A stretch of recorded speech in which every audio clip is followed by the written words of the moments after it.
Hello, everyone, and welcome to the game. I am Eli Kurtz, your game master, and we are playing a very special edition of Warda, Storms of War. This is a one-shot game created by Ali Grauer and Drew Mirziewski, and lo and behold, they're both right here playing with us today. How exciting! Yay! Welcome, Ali and Drew. How's it going? It's good. We're excited. Good, good, good. So, I figured we would give you a chance to introduce yourselves and the game before we dive in. On the overlay, which you two cannot see, I have your name, your preferred pronouns, and your Twitter handles, as well as the Twitter handle for Welcome to Warda. And so we've got all that out of the way, but why don't you tell us a little bit about yourselves and a little bit about the game? Maybe each of you pick your favorite thing about Warda and talk about it for a little bit. So let's start with Ali. Yeah, I'm Ali Grauer, co-creator of Warda, which is an original fantasy world created by myself and Drew. The elevator pitch for Warda, if you are unfamiliar with it is a little bit Downton Abbey, a little bit Game of Thrones, with a dash of Agatha Christie. So there's a lot of adventure, high aesthetic, class structure, class struggle, and some very specific social commentary we're running in this world setting. I favorite part of Warda. I really love the characters that we make, or that people who are invited to come play in the world create. We have a very active fan community on Twitter and on Discord, and a very active Patreon community. And one of the things that we continue to invite people to do is to join us so that they can see themselves in order, they can build themselves, or they can build their own stories in the world, because it's a big enough sandbox that really almost anything can happen. And I love the characters that people come up with. It's just amazing what a few combinations across different Fey heritage and background will do to tell a story, or to entice you to want to tell a story. And I really love that. I also really like hats. Perfect. And Warda is a prime example of how you can get into it with really fancy hats. Perfect. Delightful. Yes, there is a character who is a milliner, as a matter of fact, a hat maker extraordinaire. Okay, cool. Well, thanks, Ellie. And now, Drew, tell us a little bit about yourself and a little bit about your favorite part of Orda. Ooh, hi guys. I'm Drew Mirziewski. I am an actor and a creative, based out of Orlando now. Used to be out of Chicago. Um, what is there about me? I am co-creator of Warda. Ali and I created this world from a need to stave off boredom in a line at Disney World. We were sitting in line, and I adore world building. It's one of my favorite things in the world to do. And we had like an hour and a half wait for the haunted mansion, and I was like, "Hey, Allie, if you could Which make a is too world, long for the Haunted Mansion. this is It's too long, too long of a far wait. too long." And I was like, "Hey, Allie, if you could make a world, what would you make?" And she said, "I don't want to do this." And I said, "No, let's do this. We're gonna try." And so we sat down. Well, we stood in line, and I said, "Just give me the first thing." And she was like, "This thing," and that thing has not shown up in Warda yet. But from that one thing, we built this whole world, and it's a lot of fun. I think the alley kind of gave you the pitch for it, so you know what the world kind of is about. But I think my favorite thing about Warda is the aesthetic of it. That everyone is represented, everyone can be a part of it. That it's got this historical vibe, and yet we do a lot of the social commentary about what the world is like, what our world is like, based on what that world is like. And I just like the adventure and fun of it that we get to do. Um, and like it's we joke that it's Game of Thrones mixed with Agatha Christie, and I love Poirot. I love Poirot mysteries from Agatha Christie. And so we have this noir feel to it, but at the same time we have this high society Downton Abbey feel to it, and this Game of Thrones feel to it. And with Storms of War, we're building this kind of diesel punk World War One-esque feel that for some reason has really spoken to me. I think it's because, World War One was like 100 years ago. We're still struggling with things that the era of World War One was struggling with. So I think it's really interesting. But that's me, and that's what I enjoy about it, and I can't wait to continue to play this game. Yeah, absolutely. I'm so thrilled to be able to run a game for both of you. Have you two played in Warda as players before? I know Allie has. Drew, have you had a chance to be a player yet? Oh gosh, no, I don't think I have. I mean, I Not play, really. I play everyone. Yeah. Mm-hmm. We have been so in between our major story arcs on the podcast, we take a little break and we do what we call glimpses, which is a short anthology of one shots that sort of forward the timeline of the story so that we can get ready for the next big campaign. So glimpses is a fun way to sort of like divert off the main path and explore other stories and other characters in a one shot and like focus on different themes. This time because Winds of Change is ending as we're recording this now, and between Winds of Change and Storms of War, there's a good chunk of time that needs to get covered. So to accommodate that, our glimpses are going to cover lots of different storylines and times between those two story arcs.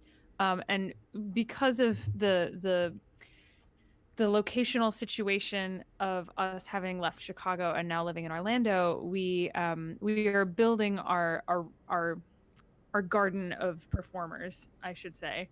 So as a result of that, Drew and I are the two primary players in most of the glimpses. So we will be there's a game that we played of Reflections, which is a really interesting game, a 2-person game based on two samurai or two fighters at a pivotal moment in their rivalry. We played a game of Starcrossed, which is pretty delightful, which is about romantic tension, budding possible relationship. And we played a game of The Quiet Year. We brought 2 other people in for that one. But so Drew is getting to play. Let it not be said that Drew is not allowed to play. Exciting. Well, we are going to do a session of our own today, and this is also a glimpse. Is that right? Is it officially like a glimpse situation? Is that? I believe it is. I think we are going to count this as a glimpse, whether or not it rolls out onto the podcast feed, but we will definitely consider it part of the glimpses and direct people in that direction. Very cool. All right then. Well, so what we're going to do, I'm going to give an intro to the setting and to our adventure, and then we will do some character introductions, and then we'll jump right into things. So with no more ado, this is Warda, Storms of War. This silent war has many fighters. The Accordants and the United Pact posture from their corners, while the independent Republic of Humanity purports to keep to themselves, but we all know that's not possible in this dangerous age. Just look at the Alltrades Companies. A decade ago, no one had ever heard of them, and now they're behind every clandestine raid and back alley deal in the city. At least that's what the scrips would tell you. Amminheim is now a city slashed into razor-fine pieces. We just haven't seen them slide apart yet. While everyone holds their breath, the Alltraders are busy sorting out their alliances and making off with all the coin they can carry. Will you hold this new world together? Or will you be slashed apart yourself? A 10-day after your first job, you awake to the realization that you've got an impressive haul of coin, a looming storm of faction entanglements, and no allies to speak of. Like any good Alltrades company, you're determined to make the most of both the good and the bad. So, we begin high above the city of Warda, as is custom, and we can see all of its wards laid out beneath us, spanning for hundreds of miles in every direction and encircled by this massive wall. But this is not the Warda that is familiar to those who have followed along this story so far. This is a Warda that's much changed. In particular, from up above at this height, we maybe can't tell exactly what's changed except for one thing, and that's the cloud veil. This massive line of storm activity that goes from north to south, basically cutting the city in half. This is a magical barrier that is created by weather wardens. What are they called? The Weather Guild? I mean, so interesting thing. The Weather Guild has been disbanded by this point. Um, that kind of fell apart, but each of the factions has their own weather corps. So weather has been militarized at this point. Yeah, and in this case, it's created sort of a demilitarized zone between two of the major factions: the Ardeo Serene Accordance to the west, and the United Pact to the east. And they skirmish back and forth, but the Cloud Veil keeps them somewhat separate. And within the Cloud Veil is actually a pretty common place for Alltrades Companies to set up shop. Alltrades Companies being essentially groups of mercenaries for hire to the highest bidder. And we are zooming down into Amminheim. We get closer and closer, and we start to move through the storm or the Cloud Veil. And we can see that there are all these ruined buildings within, and it's just constantly raining, and lightning is striking ruined buildings and that sort of thing. There's a lot of flooding down toward the ground, some places only as high as your ankle, some place well over head height. And we're wending through these ruined buildings. We get out into a place that's raining less heavily, and we come eventually through the streets and past people who are struggling in various ways. We come to an establishment that looks like it has weathered the storms of this era for quite some time. And a sign over the doorway reads "Someday's Tavern." And inside this tavern, there are people who are milling around, drinking at the bar, eating some food. It's evening right now. And over in the corner, there's a booth, and there are two people inside this booth. One of them is a half-gene Johnny. What do we know about this? What do we know about this fella?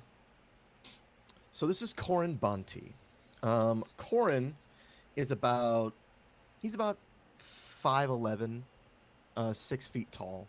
He's thin, but broad-shouldered, and he's got a very hard-lined face. Looks like he's in his early 40s. He's got graying hair at his temples. But he's a Johnny, or a half-gene of such, which means that his coloration is a little different. He's mostly human-skinned color, kind of a uniform tan brown, and but his hair looks like, and his extremities, like his fingers and his toes, looks like dawn, like that color where dawn goes from like white to orange to blue. That kind of gradient goes from his fingertips to about the middle of his forearm.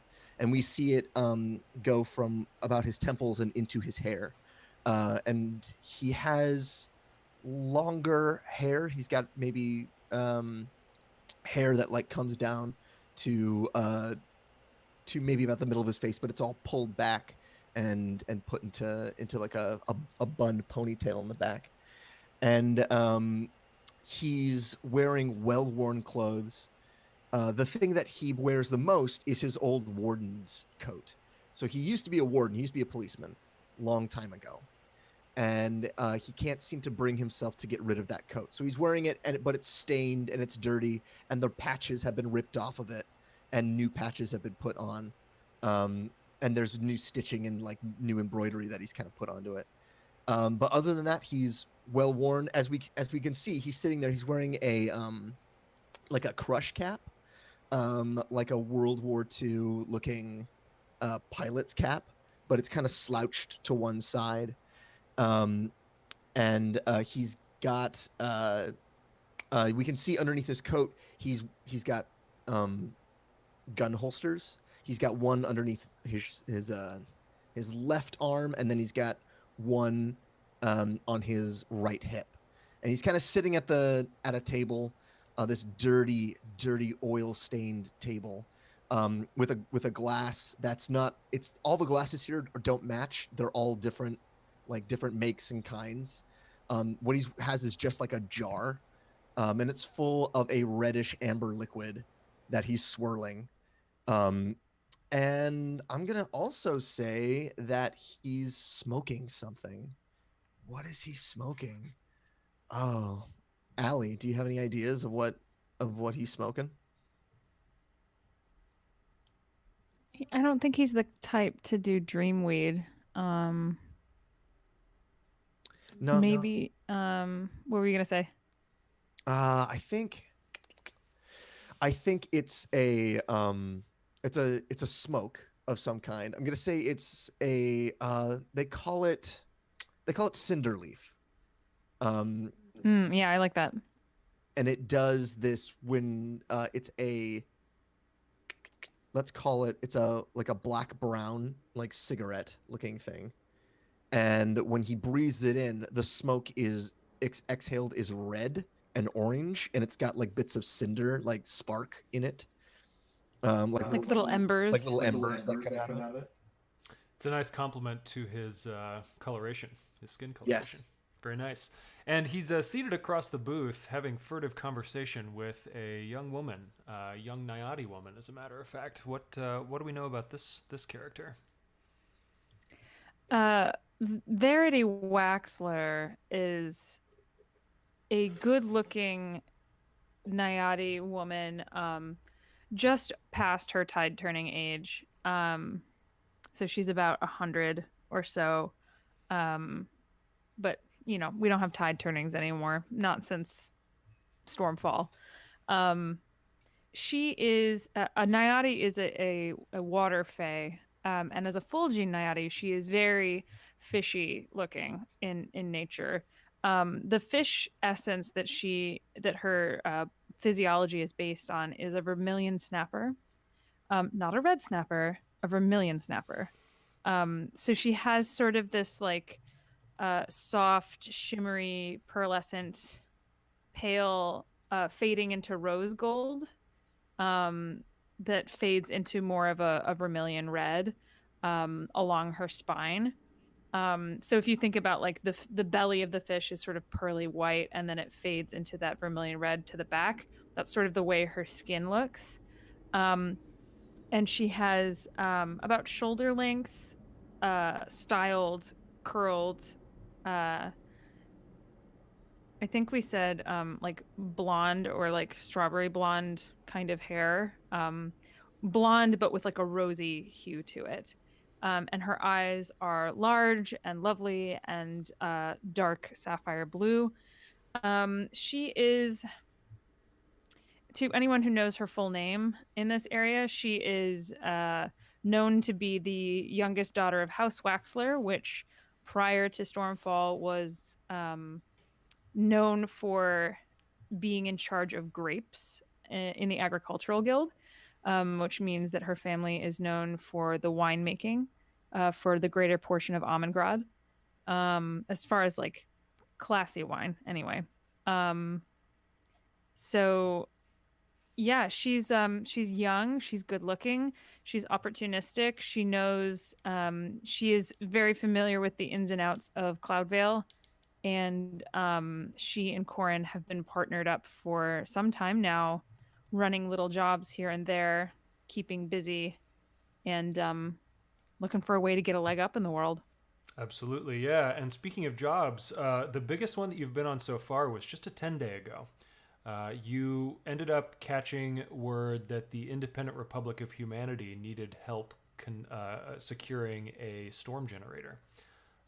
And you did manage to recover it for them from the Ardeo Serene Accordance, ruffling some feathers there and narrowly escaping a few patrol boats. But along the way, you managed to get tangled up with the Chipper Chaps, another Alltrades company, basically a gang in the Cloudvale area. And then once you got back to Independent Republic territory, you found out that your employer, a man known only as Mr. Quigby, turned out to double-cross you. In fact, with the very person that was sent along to help you out, a non-binary feminine person by the name of... what was their name? Elise Courier. Yeah, Elise Courier, that's right. And you did manage to negotiate your way out of it with your lives, and actually with a sizable haul of coin. You've got about 10 coin, which is more than a month's wages for like a profitable business, so that's quite a lot of money. And here in this booth with you is a pixie, a little boy pixie, who's alighted on a teacup and is kind of looking around. It's like, well, of course, as you know, too much coin is a liability these days. So how are you going to spend it? I'm happy to help you in whatever way I can. We could maybe find some people that you could hire, or maybe we could track down some creations, Arcanica or Mechanica or whatever you want, or maybe you could pay off some of your enemies. It's really it's completely up to you. Who are you? Oh, me? I'm Tingle. Tingle? Yes, I really love the smallest bells. They make the best noises, and I love them, and so I name myself after them. That's real sweet. Yeah, thanks. So, is there anything I can do? Maybe send a message to somebody for you? You're looking for work. Well, I want to help you, so just help me help you. That's what we should do. Well, Corin. Well, okay, Tingle. Let's see here.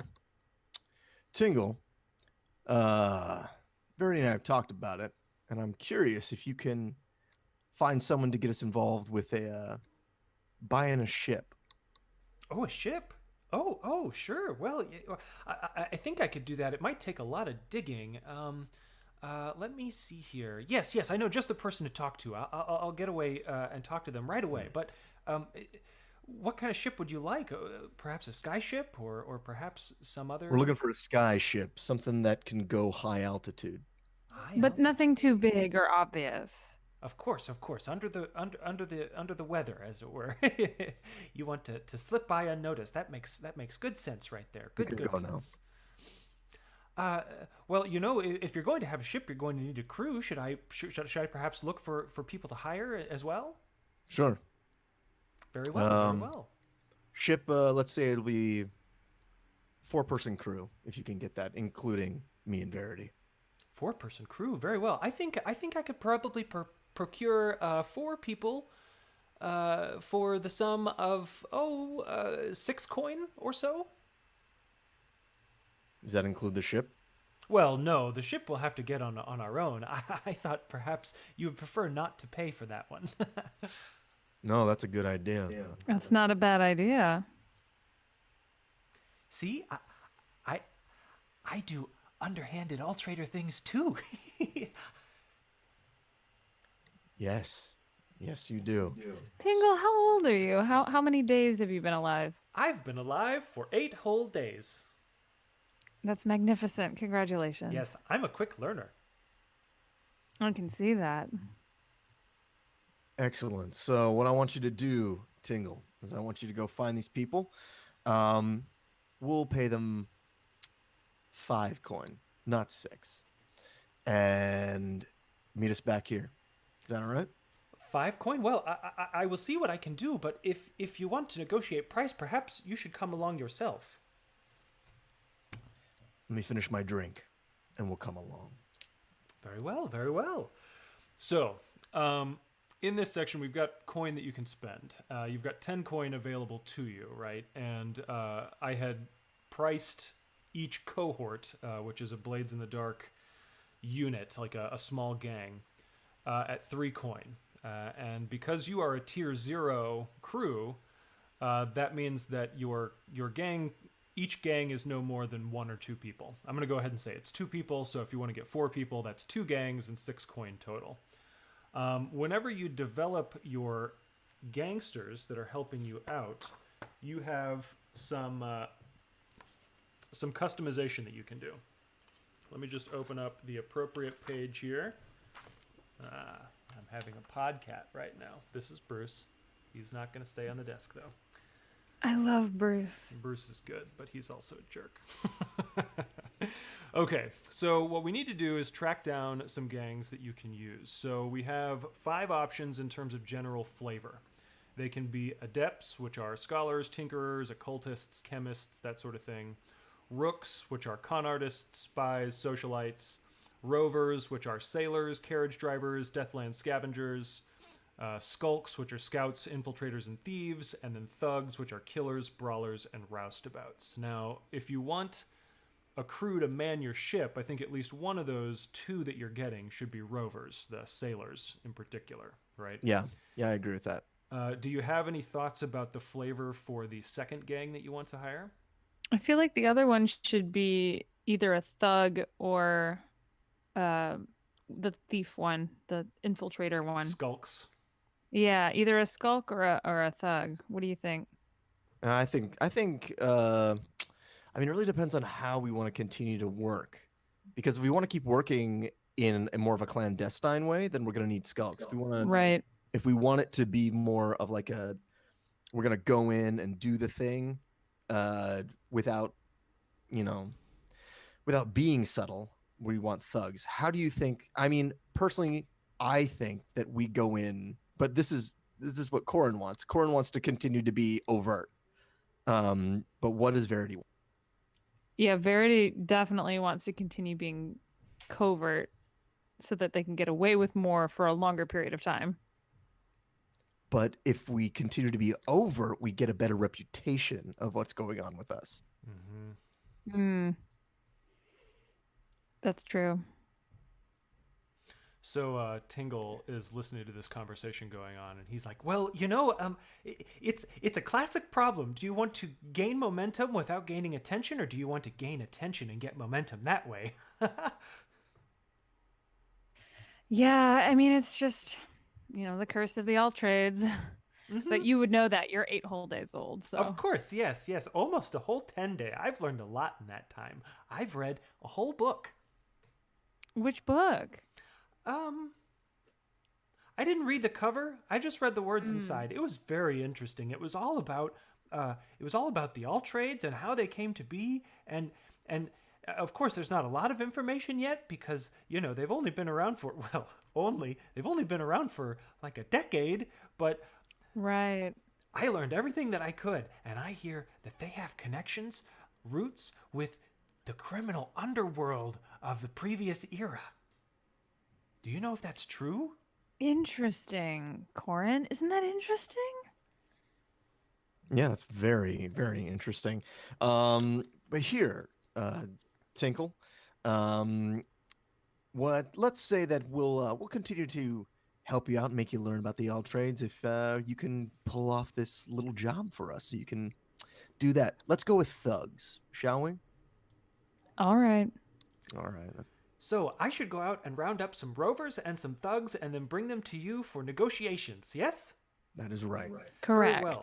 I need to know, though, what qualities should I look for in these rovers and thugs? I think, do you want fearsome allies, or do you want independent allies, or loyal, or tenacious, or what do you think? I want loyal thugs, and I want tenacious Definitely rovers. loyal, yeah. Loyal. Very good. They can't be bribed or turned against you that way. And No. And tenacious rovers, you say? Yes, if you can do that.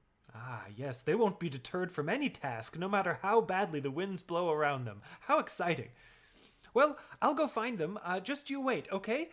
And then, poof, zip, Tinkle's off and away. And there will be a couple of hours before Tinkle can come back with these contacts for you.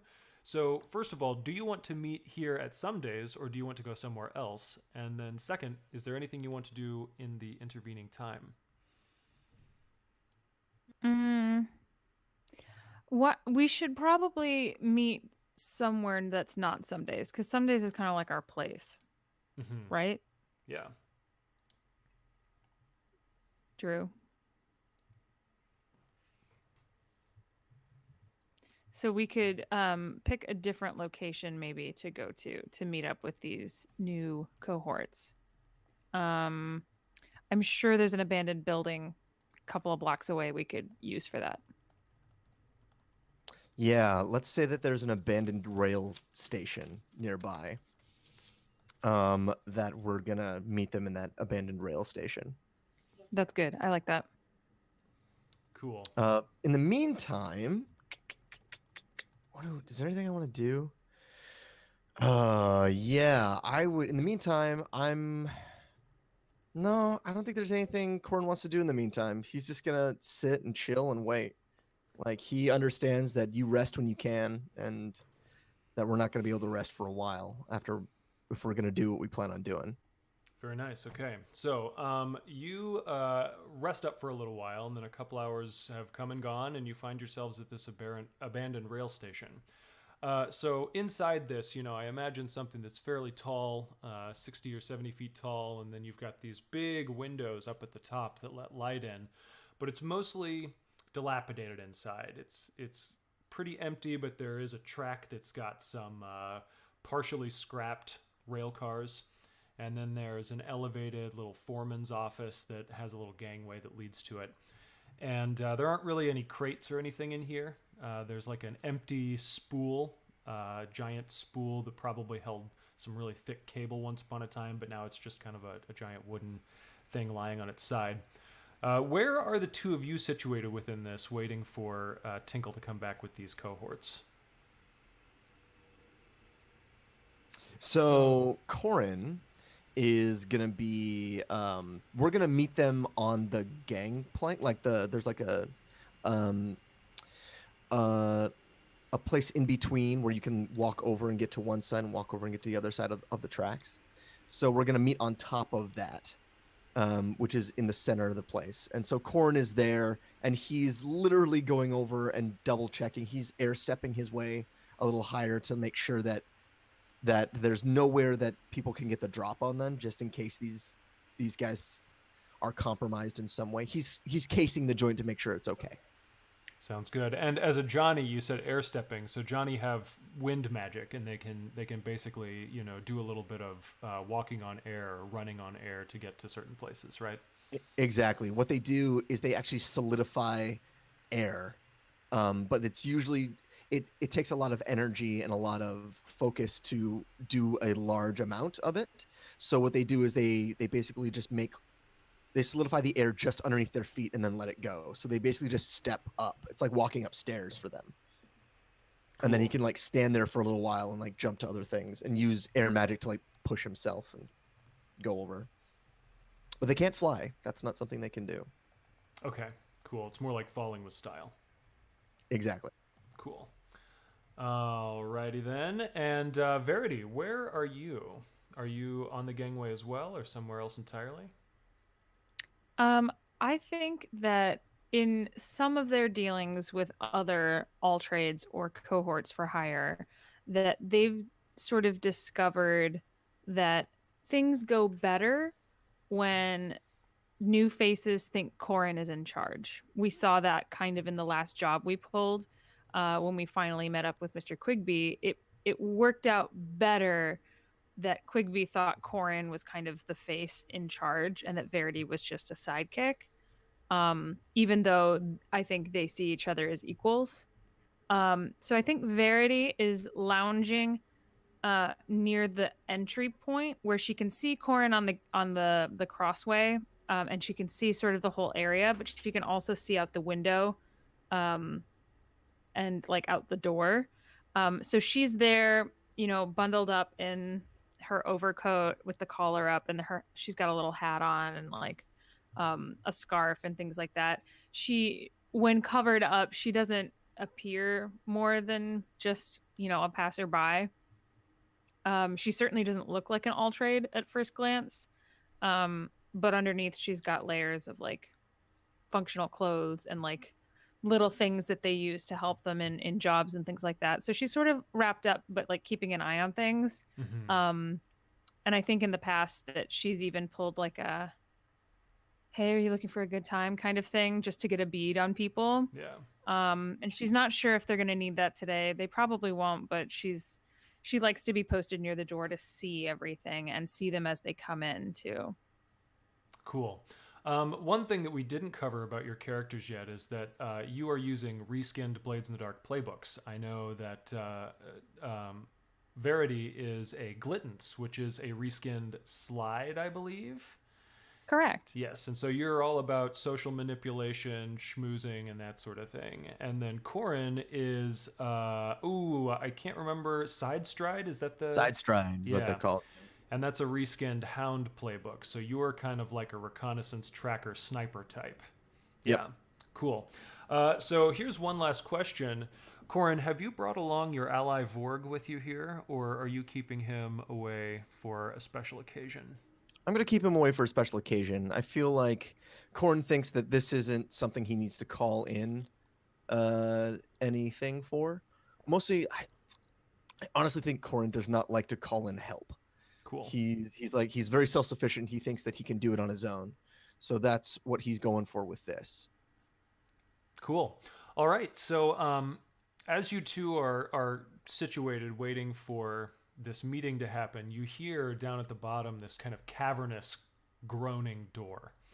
The door itself is not cavernous, but the groaning happens, and then it echoes throughout this space here.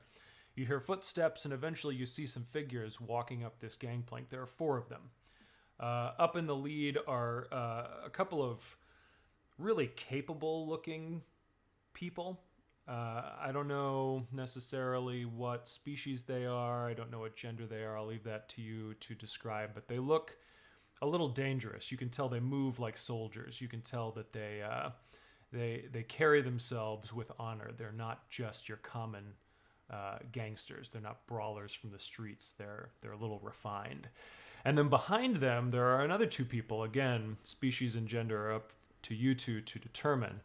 But they are a little more unkempt. They're clearly adventurous types. Their collars are unbuttoned a little bit. Their sleeves are rolled up, and they're arguing about exactly what to do in certain wind conditions. No, when it shears, what you're supposed to do is hit hard to starboard and then get a nice bank on that thing, and you got it. It's like, no, the engine will never hold up to that. You have no idea what you're talking about. You can't do that. It's not going to work. I'm telling you, it's going to work.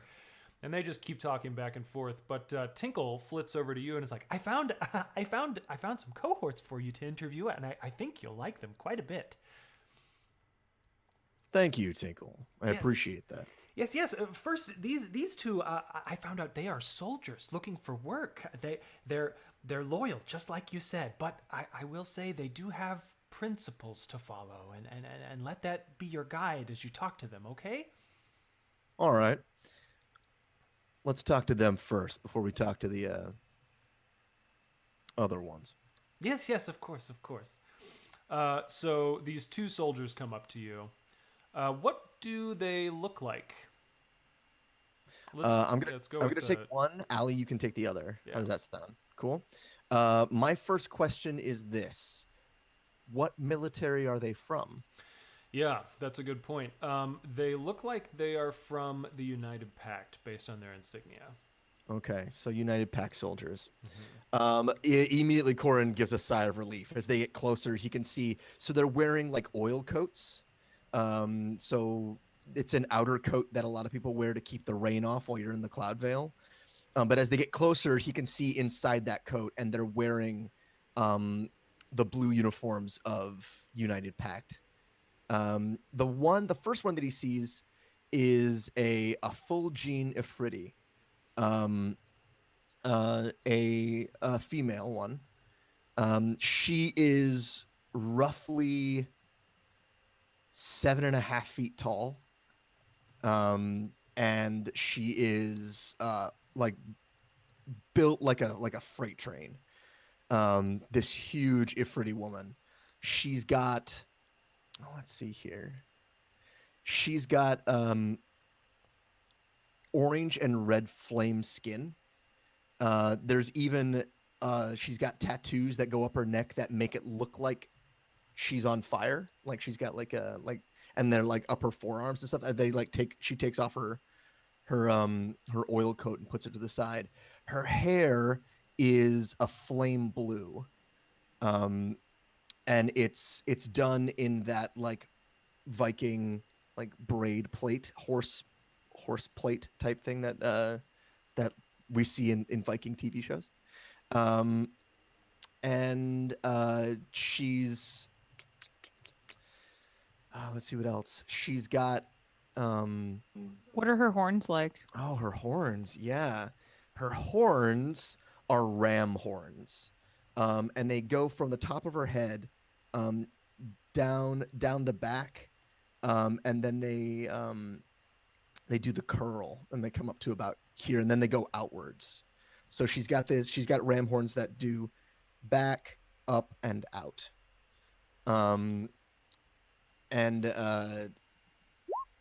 let's see, what else does she have? Her horns are the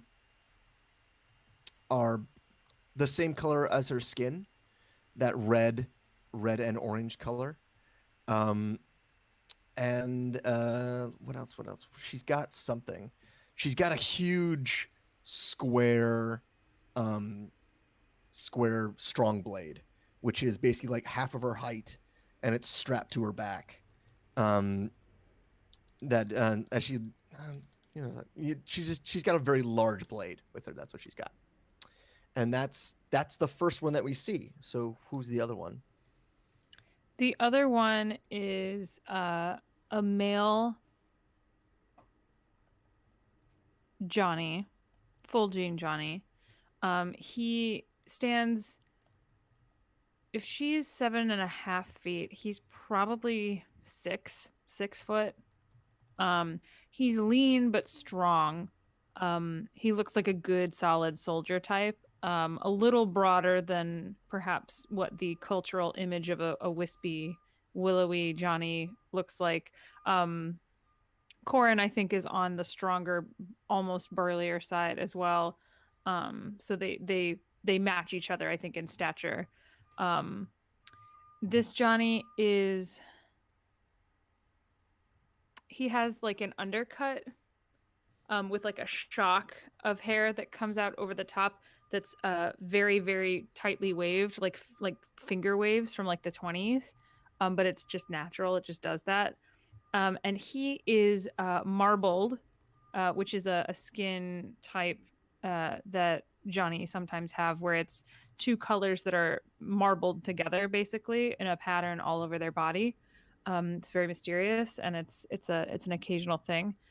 So the marbling is primarily this pale, like spring green, like this pale light green color, and the other color is at some places like kind of a pale gray, like gray and green. It's a weird color for Johnny to be. Johnny, their coloring is usually determined through the sky at the time of day where they were born or when they were born.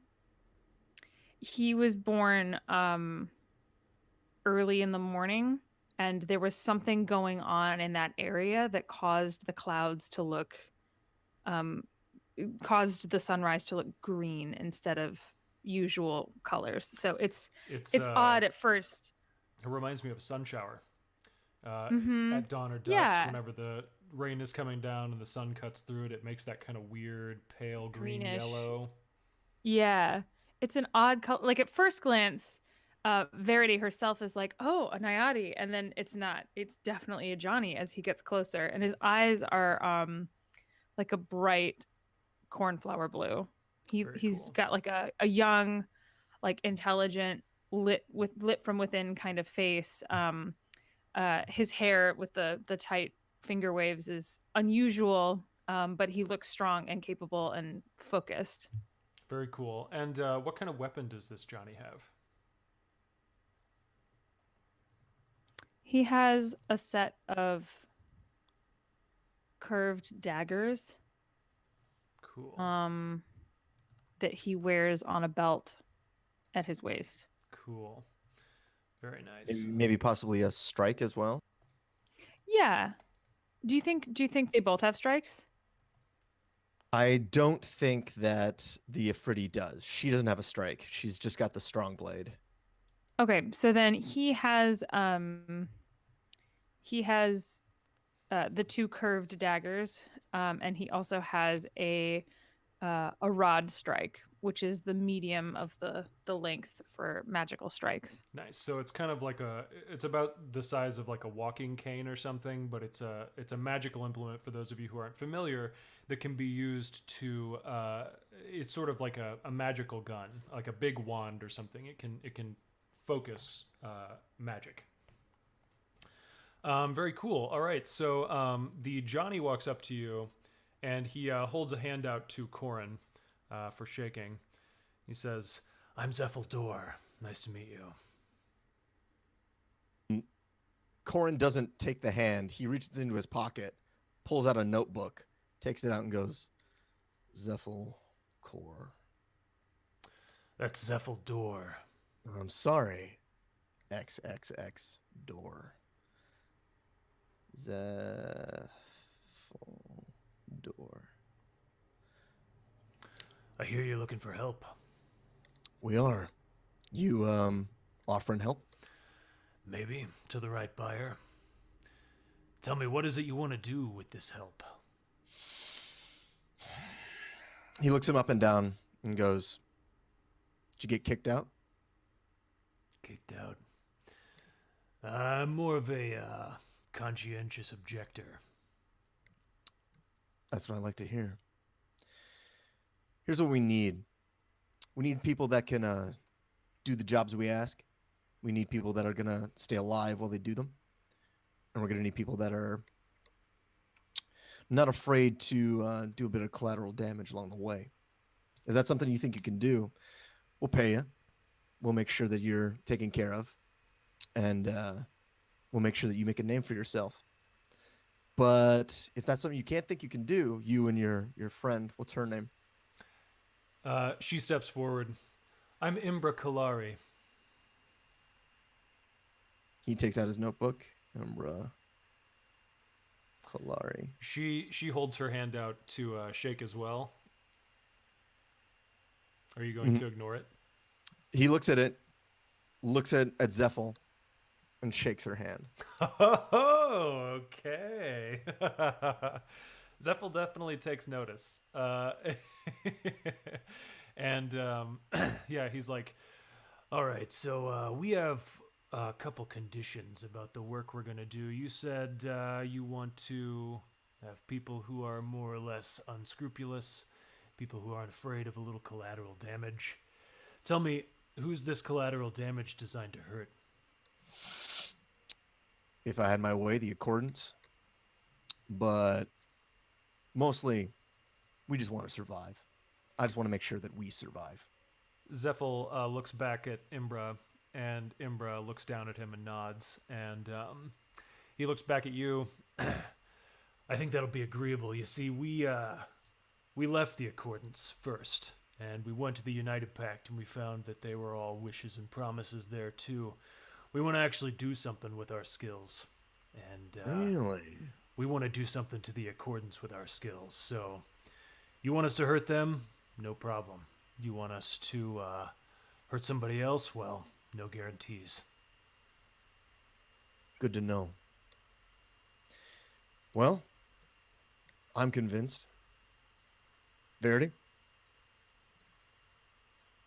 Verity, who's been watching from, like, I think she was like the giant spool. I think she was like sitting on it and like kicking her little feet and like hanging out off to the side. She looks up as though she just noticed them, and she looks them over and kind of tilts her head back and forth and nods. Yeah, they seem great. Imbra looks over at you and is like, yeah, you all seem great too. Kind of cocks her head as well. And then, so Zeffel's like, well, we still have to determine payment. How much are you offering for this?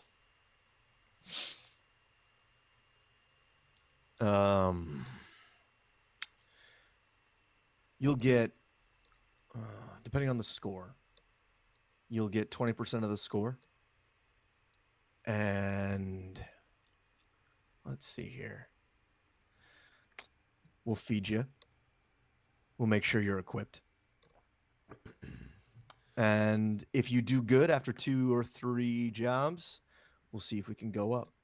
But that's what we got for now. Also, every first drink at some days is free. Imbra speaks up and she's like, that's all well and good, but our retainer fee is 3 coin. That's fair enough. Very well. Very well.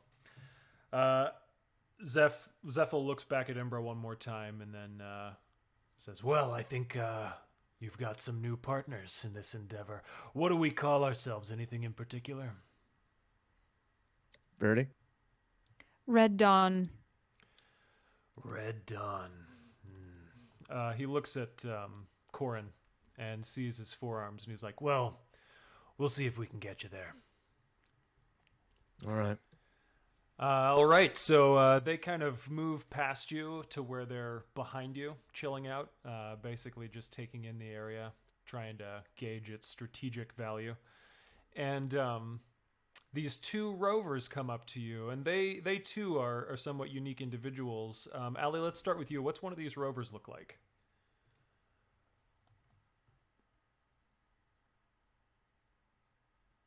Sorry. No problem. One of the rovers is a brownie. Okay. I think I'm just gonna do it. He's a quokka essence brownie. Mm-hmm. Are you doing this? Yeah, we're doing it. And he's getting on, and he's not the young, bright, bushy-tailed creature he once was. And he's got like his little captain hat over one eye, and when he pushes it out of the way to keep talking to the other rover, and it's because one of his eyes is like kind of scarred over from something. And he's like bristly and round, and like has like a round kind of jolly sort of feel to him, which is weird because like the voice coming out of him is like this like kind of brash and boisterous little sailor fellow. Brownies, of course, are smaller than the average fae. He stands like 3 feet tall. Does that sound right, Drew? Yeah, so he's like 3 feet tall. He's got kind of bristly reddish brown hair fading into darker brown, and like little sideburns that come down on his like little round cheeks because he's quokka essence, so he's very round and cheeky. Very nice. And what's this guy's name? I know he's got one. Oh, you're muted. I keep hitting the wrong button. Let me pull it up. It's Captain Swizzle. Captain Swizzle, that's right. I love it. Yeah. And I'm going to say that Captain Swizzle's got a spyglass on him as well. Oh yeah, he's definitely got a spyglass, and like his little like sky skiff sailing coat is tattered but well loved and well kept. Okay, cool. And Drew, what's this other rover look like? The other rover, there we go. The other rover is a androgynous-looking fairy, who has dark skin, frizzy-colored hair, not frizzy-colored hair, but like frizzy hair, that's been like pleated back. They are very calloused and very worn, and are probably in their late 20s, early 30s. They are like windswept and calloused. They're wearing pants and boots and like suspenders, and they have tattoos all over their forearms, of various like it's various. No, they're covered in Goblin soul brands on their forearms, or at least what look like Goblin soul brands. We're not going to assume anything at this point. But they are talking to Captain Swizzle, and have a rough timbre to their voice, and a solid step, and that's them. Cool. What kind of like engineer's tool do they carry with them? So they have an entire like mechanics engineer belt on, full of tools, and they carry like a duffel with them full of stuff. They look to be like a ship's mechanic. Cool. And how tall? They're about 5'5". Okay, cool. All right. So let's see here. Do you have a suggestion about a name for this character? Yeah, let's call them.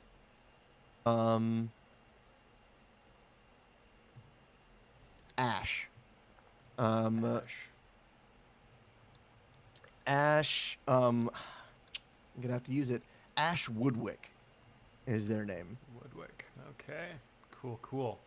All right. So Captain Swizzle is he notices that the conversation so far has been directed to Corin, but Captain Swizzle instead is going to move over to Verity, and is going to hop up next to the or kind of sit on the spool alongside Verity, and I'm gonna try to remember this voice. It's like. Oh, hi. My name's Captain Swizzle. Is that right? Is it? Give him a little more. Yar, I've sailed the seas. Give him a little more of that. Okay. Oh, I'm Captain Swizzle. Hello. Yeah. I love that. Wonderful to meet you. And what can I do gosh. for you?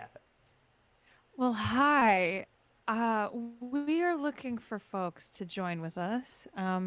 We're in the market for a ship, and so we knew we were going to need somebody who knows all about ships and flying ships.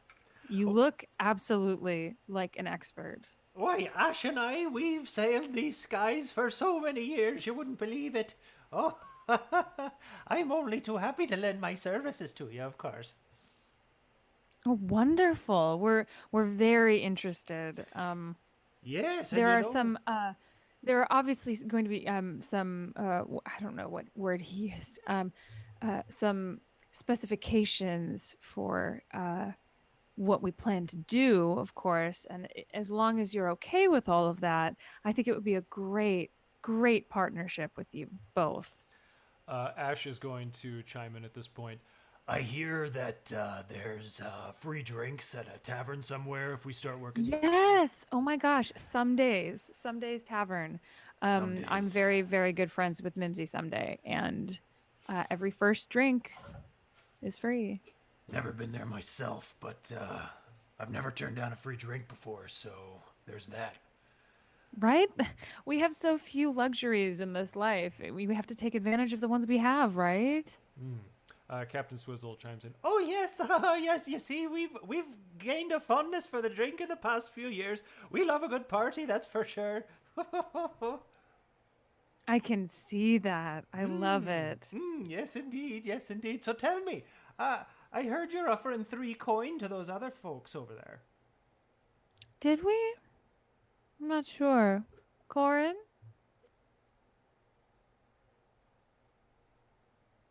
Yeah, it was 3. Oh, so it was. I guess it is 3. So 3 coin and free drinks, and I heard equipment and lodging as well. Yes, well, that is the plan. As long as everything goes well, of course. And you have to be willing to, not just face the storm, the cloud veil, but we're on the lookout for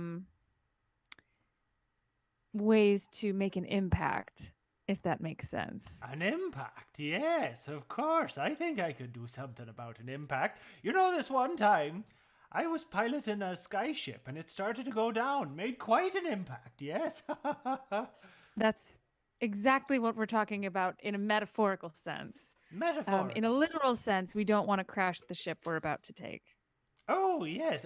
And do you know anything about this ship you're about to take, or is that part of the surprise? Well, no, that is part of it.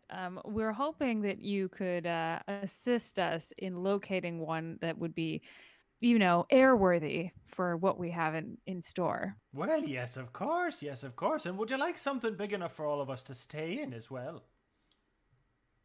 Yes, I think that would be suitable. Don't you think that would be suitable? Yes. Yes, quite nice indeed. Very well. Well, we can do something about that, but let's just shake on the 3 coin first. Certainly. Verity extends her hand and graciously shakes both of their hands. He Captain Swizzle takes the hand and like kisses the knuckle, and then Ash comes up and just gives you a real solid Like rattles her. Yeah. Wonderful. All right then. So the crew is gathered. We have 6 people who are available for this, and in mechanical terms, if you want to use them in something, as long as it's appropriate for what you are doing, I'll give you an additional die for the roll, right? So if you, like, let's say Corin is doing something that involves skirmishing with people, I would, and you want to bring those thugs along to help you fight, you would get an additional die for that roll. If you're trying to pilot something, obviously you get an additional die for that, or even just driving. I think the skills transfer over well enough. But they don't have like dice that they will roll themselves, if that makes sense. You'll always be leading them in an action. Cool. So we've got that, and it sounds like based on what we've said that what you want to do with this score is find a lair. You want to have a mobile skyship that you can use as your base of operations. So what I had planned for like the finding a lair quest that was a possibility was for you to pick 2 qualities. And basically on your crew playbook in the Full Blaze in the Dark game, you have a lair that has certain upgrades that you can invest in. And so we know that mobile is one of those upgrades that you want to do because it's a skyship. You want to be able to actually travel around. Some other things that you can do in terms of what you're looking for, you can make it hidden, make it a really innocuous looking thing. You can make it secure so that you can be confident that if you ever leave the skyship, nobody's going to be able to break into it. You can make it well appointed, which basically means that if you need gear from, like you can store gear that's of a higher quality on the ship. Or you can make it productive, where it's got stations where you can get benefits whenever you train during downtime and that sort of thing. So this is all stuff. That Tinkle's been relating to you in terms of like, well, no, it's Captain Swizzle actually who's talking to you about the merits of various ships. And so, what qualities would you like in your ship then? I've got a few in mind, quite a few models, if you will, but I need a little more help narrowing it down. I think it's important if we're all going to be staying in the ship that it be able to withstand, the elements as well as, take on a little bit of damage without going down right away, Oh, yes, of course. So sturdy, perhaps. Sturdy, yes. We can find a ship that's nice and secure. Ah, yes, indeed. Very well then. That's all well and good. And then Tinkle is going to zip over. I'd be only too happy to do some reconnaissance if you'd like, or perhaps he looks over at Corin. Perhaps you'd prefer to do that yourself. Yeah, I'll do it, but you can come along. Very, very well. And Ash kind of hefts the engineer belt around their waist. I'm thinking maybe I should come along as well. Sure. I'll be able to help you identify a really good ship that we can get a hold of. Cool. Very well. I agree with that. Come along. All right. Here we go. So what I would like to do here is a gather information roll. Cool. And what that looks like is that you will ask a question, and then you will determine what action you want to use to try and answer that question. And it can be any action. And then we'll roll, and we'll see how that goes for you. Nice. I need dice, so give me a second. Yeah, no problem. You get some? All right, I'm going to grab 2d6. Okay, so... I absolutely think that what we're going to use, I'm going to use survey. Okay. To find this ship. I feel like what they do is they stake out what's closest? I don't think they want to take either an accordance or they don't want to take a faction painted ship. Mm-hmm. Like what they want is they want to take something that's a little bit more innocuous, a little bit more incognito.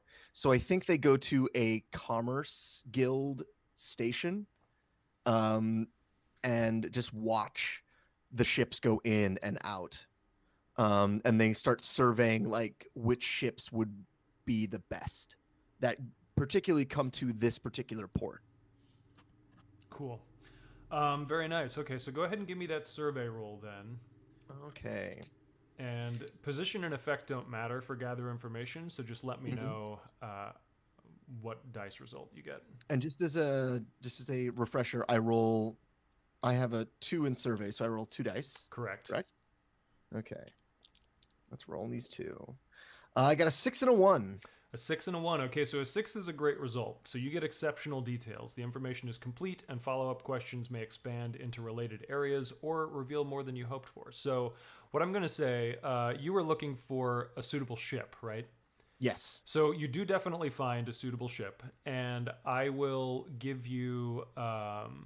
you can ask me 2 pointed questions about how that ship is even more suitable than you thought, and I will answer with, little goodies. Cool. Let's think here then. It's more suitable than I thought.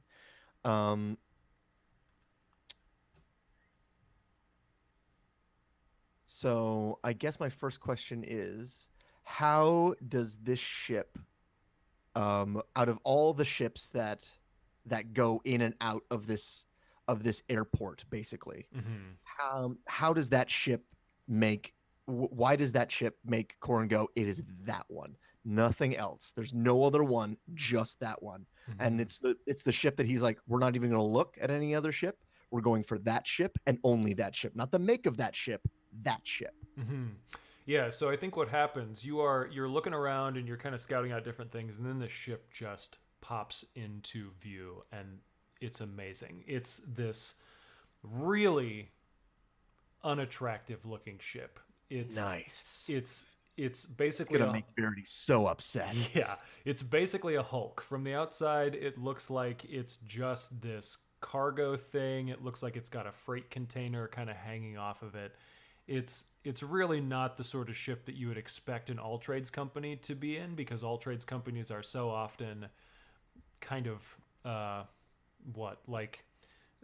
flashy, Yeah, they're flashy. They're like, we're gonna hide. We're gonna have a bunch of stuff to do with that. Yeah, but an Alltrades company really cares about its reputation, and this is the sort of ship that's like, oh, you know what? We just hired some thugs because we want to make a name for ourselves, but this is how we satisfy that other requirement. This is how we can also keep a low profile so that we can make a name for ourselves in the moment, and then afterward we can get away and find a place to hide. Yeah, I love that. Cool. So, yeah, that's the first thing. That's why you know that this is the one and none others. And Tinkle actually like zooms off and does a quick orbit of the skyship a few times, and then comes back and it's like, oh, these details are just incredible. You wouldn't believe it. And Ash asks a few engineering related questions, and Tinkle zips off again and then comes back. Oh, it's all those things you said and even more. It's a really wonderful ship, and it seems like it's well maintained inside as well. Good. That's her. We're gonna take her. Very nice. Do you have another pointed question you'd like to ask? What's another pointed question to ask?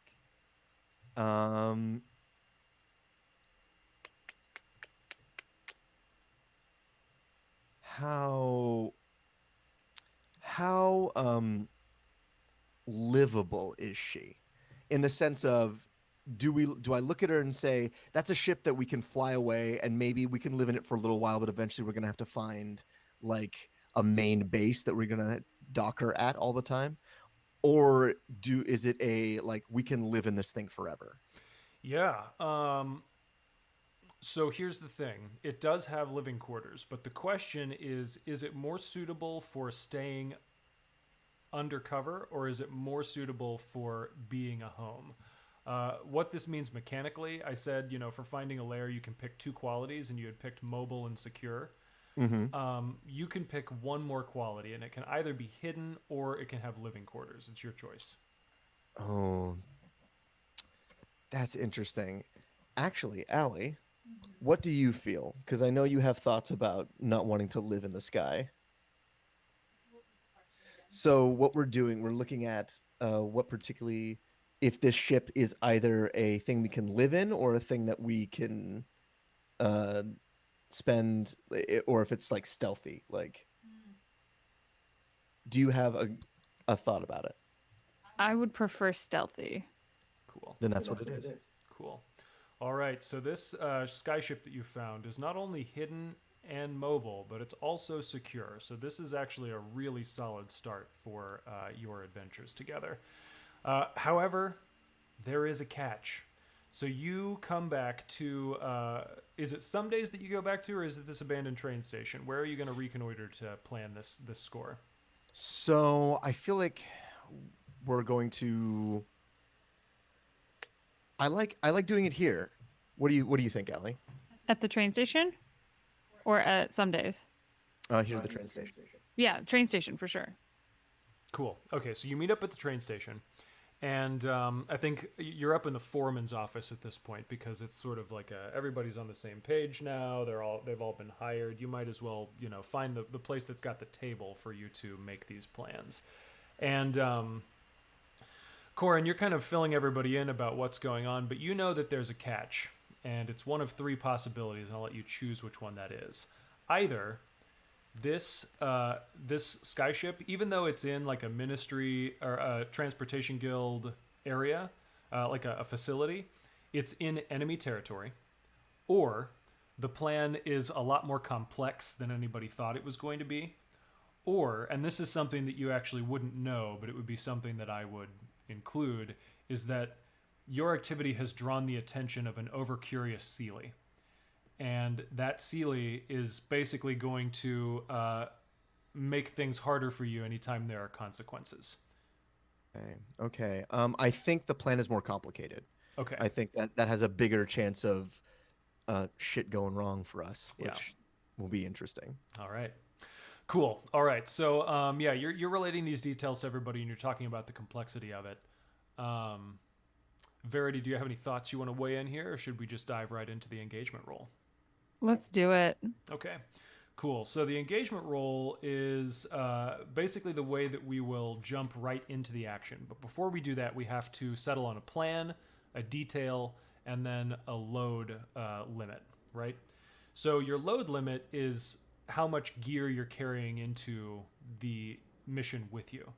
And you can choose either 3, 5, or 7, I believe. It's on your playbook. And basically what that means is that you decided ahead of time, and then you've got kind of a Schrodinger's box of stuff, and you're not carrying anything until you need it. And then once you need it, you check off the box of the thing you need, and that counts as toward your limit. So like if you limit yourself to 3 load, you're going incognito. Nobody can really tell that you're an Alltrader. If you're going with 5 load, then people can tell you're an Alltrader, but it's kind of typical for what an Alltrader would be seen carrying around in the streets or just every day.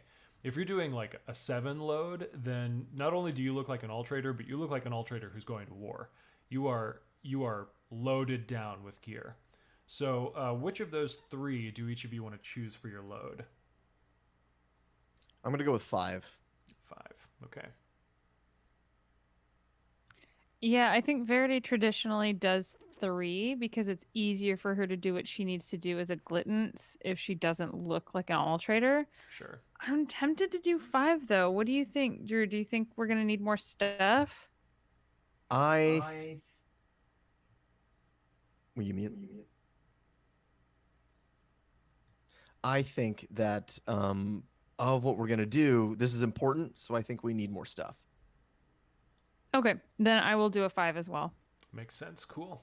So now that we've determined your load, we need to determine the plan and the details. So there are 6 possible plans for any score in Blades in the Dark. You can choose to assault the location. You can choose to conduct a deception. You can choose to have a stealth operation. You can make it occult. You can do a social interaction, or you can do a transport operation. Do you have any thoughts or feelings about which one of those you want to choose for this particular mission? I have feelings, but what are yours, Allie, first? I was gonna say, I think it would be I'm curious. So a social one would mean like we have someone on the inside, or we're working an angle to get what we want. A social would mean like you're negotiating or bargaining or persuading to get what you want, and the detail that you would determine is the social connection that allows you to get into that room and make those decisions. And that's not to say that you couldn't do social things in a different plan. It would just be like the thing you choose to focus on, you know.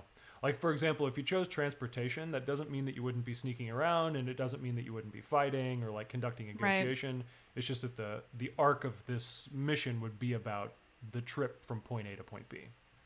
Okay. I kind of like deception or stealth for kind of what we're working with. Yeah, I mean, I'm thinking that those are probably good things to focus on. What do you think? Of the two of those, I would go with deception because we have you. And we have a couple of guys that can look like we're going to deceive stuff in some way, shape, or form. Like if we wanted to, we could have it be a deception, and what you're doing is you're using Imbra and Zeph to be your bodyguards, and for you to be someone bigger than you say you are. Does that make sense? Cool. Okay, so then the detail. So deception is luring, tricking, or manipulating somebody, and the detail is the method of deception. So basically, Verity is going to be disguised and is going to kind of fluff up her reputation, and that's going to be the in to get into this heist situation. Oh, you're muted.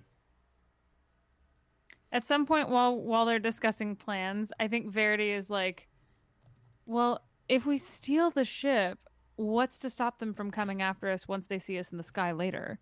Like, hey, isn't that our ship that went missing? Better to do it through manipulation then. All right, then. Do you want to manipulate it instead? Like, I mean, I guess. I'm also just confused as to like what our follow-through plan is as far as the ship being recognized as stolen. Well, we obviously give it a new paint job. Oh. I didn't realize that would be enough. Captain Swizzle's like, oh, in this day and age, you never know. I mean, there are so many ships coming in and out of hands, it's hard to tell. And a lot of them are standardized too, so perhaps paint would do it. Yeah, perhaps paint would be just fine. Well, all right then. Very well, all right. So, here we go. We're going to do this now, and we're going to get out there and steal ourselves a new ship and a new home. How exciting. So you start off with 1 die for sheer luck. So we're going to be building a dice pool now to determine the engagement roll. So start off with 1 die for sheer luck. Is this operation overly complex or contingent on many factors? Yes. So you're going to subtract a die. Right now you're at 0. Is the operation particularly bold or daring? I feel like it is. Yeah. Like we're gonna lie our way into a heavily fortified place and then walk away with a ship. Yeah. And what's the actual name of the guild? It's the Transportation Guild, is that right? So this is gonna actually be the Commerce Guild. So we're going to be stealing from the Commerce Guild. Okay. And I would imagine the Commerce Guild is a pretty widespread and powerful group of people. They are one of the few guilds that survived when all the other guilds were dying off. Okay, cool. Yeah, so then it is particularly bold or daring because you're punching really high above your weight.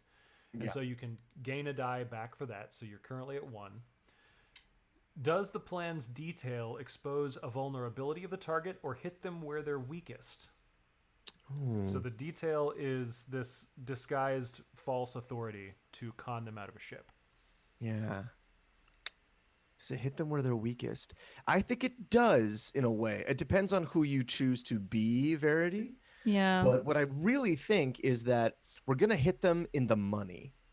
And that's where they're most vulnerable. And not that they're vulnerable in money, but that's where they want most of it. Does that make sense? Like we're gonna hit them in their funny bone. Yeah, that makes sense. So you can add a die for that. That brings your total up to 2. Is the target strongest against this approach, or do they have particular defenses or special preparations? Ooh. I don't think What do you- they do, not especially. Yeah. I think that, the Commerce Guild probably does have anti-theft preparations, but they're very general. They're not specific to this kind of deception. Yeah. It's So- a big thing. Yeah, exactly. So I think there's no need to take a die away there, so we're still at 2. Can any of your friends or contacts provide aid or insight for this operation? Take +1 die. Do you want to bring any of your friends into this? What do you think, Verity? Do you want to bring in a friend? I mean, my friend is Mimsy Someday. She runs a tavern. I don't think she knows anything about the Commerce Guild. Interesting. Okay, then yeah, I'm gonna bring in Vorg into this. Okay, cool. I reach out to Vorg. I send Tinkle to go get Vorg. I think Vorg is still in the United Pact. Vorg is still a soldier for them. Okay. So he's kind of my contact inside the United Pact, and I ask him if there's any way for him to pull strings for the United Pact to. I want them to distract this particular air station in some way, shape, or form, and I'm asking him to see if he can do that. Okay, yeah. So we'll handle that in a flashback whenever we start the adventure, but for now that's definitely enough to get you an additional die, so that'll bring you up to 3 dice. Are any enemies or rivals interfering in the operation? Take -1 die. Yeah, they will. I'm going to leave that as a surprise or for an eventuality with some consequences on our rolls. But yeah, there are definitely going to be some rivals who are interfering. So take -1 die there, and I think that takes you down to 2 dice total. Is that right? Yep. Okay. Are there any other elements that you want to consider? Maybe a lower tier target will give you +1 die. A higher tier target would maybe give you -1. Maybe there's a situation in the district that makes the operation more or less tricky. Yeah. So let's say that this is actually happening in the Accordance. Okay. So this is inside Accordance territory. This is relatively on the outskirts of Accordance territory. So that is one thing we need to deal with, is the Accordance, and we can maybe even play off the Accordance and the Commerce Guild against each other in some way. Okay. So Thoughts? I think because this is also in like on the edge of enemy territory, that would be something that would make things a little harder for you. So maybe take another die away. And you're down to just 1 die, I believe. Okay. So let's go ahead and do this engagement roll and figure out what your starting position is going to be. Okay. I'm gonna roll. I'm doing it. I'm gonna roll. 6. A 6, my goodness. Okay, so that's a good result. You're in a controlled position when the action starts. So you are approaching this, or you have approached this Commerce Guild area, right? And I believe, Verity, you want to be in a disguise, right? Okay. So first of all, Yeah. you should check the box on your own disguise sheet for your playbook. And then you wanted the cohort to be disguised along with you. So I think this first action is actually a flashback to secure costumes for those thugs that you're bringing along, the soldiers. Ooh, Verity, you're up. Okay, so in the flashback, I think what happens is Verity has her own kind of secret closet of disguises, but she needs equally suitable disguises for and it's Imbra and Zephyl, right? Yes, Imbra and Zephyl. Okay, so, and that's a little tricky because Imbra's quite large. She goes prior to them leaving on this mission. Verity goes to an establishment of vintage clothes, run by a brownie named Toffee Hallibrum. And Toffee is well known to Verity, and Verity is well known to Toffee. And so she goes, and she doesn't bring them with, but she's taken the measurements herself. And she goes to Toffee and basically presents the measurements and says, I need something that can get us in and out of the Commerce Guild on Accordance side without them arousing suspicion. Toffee is going to be like, oh, yes, well, of course. And Toffee is this little brownie. It's a possum essence brownie. Nice and plump with like these really friendly cheeks and like a lot of makeup on the lips and the eyes and stuff. Wears a bow in her hair. And she oh, yeah, well, I'd be only too happy to assist, but you do need these quickly, right? Very quickly. Well, it's going to be close. I do have some other assignments that really need to get out the door today. Let me see what I can do. So are you trying to convince Toffee to work ahead of schedule, or what is it you're trying to do? What action are you taking here? Oh, Alternatively, you do have 4 coin left, and you could just spend a coin to acquire an asset, which would be the disguises for these people. Okay. That's considered an investment, I think. I think that, yeah, why don't I try to sway Toffee into doing it just to see? Okay. Sounds good. So because you're doing this and kind of like a spur of the moment situation, it's going to be a 1 stress activity. So you're going to mark 1 stress on your playbook, and then you'll roll consort, and we'll see how that goes. Consort or sway? Sway. Sorry. Okay.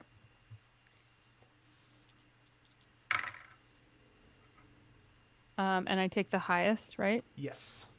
It's a 5. A 5. Okay, so that's a decent outcome. It's a little... So the job is a little rushed, and while you are in a controlled position here going into the situation, it's still the case that these costumes, they are costumes. They're not actual uniforms of soldiers in the United Pact. They are forfeitures, and they look a little... They wouldn't hold up to really close scrutiny. If somebody gets right up close and personal and is like inspecting them, they wouldn't pass muster. But from a distance, at a glance, they do look like United Pact costumes or uniforms. Are we doing United Pact or are we doing Accordance? Because it's in Accordance territory. Oh yeah, I suppose if you want to be Accordance, that's totally possible as well. Okay, so they're Accordance uniforms then, and you are disguised as an Accordance personnel as well. Yeah. Okay. I think, if anything, she's wearing clothes befitting of someone who is clinging to the old ways of society. So she's got like a nice gown, a nice put together look on. But there's some kind of insignia or some indication that she sides with the Accordance. So totally. I love it. Okay, so while this is going on, we've flashed back forward, and you are approaching the Commerce Guild warehouse or depot with Imbra and Zephyl in tow. And Imbra is kind of fidgeting with her collar. It's a little tighter than she really wants to be wearing, but you know, that's the nature of the game. And you can see that there's like a checkpoint where there is a steward of some kind who is examining paperwork and conducting business with a few other orderlies and or not orderlies, assistants. Corin, where are you during this whole thing? Where are you and the rovers? So I believe that me and the rovers, our job is once the ship has been acquired, we need to get aboard. We need to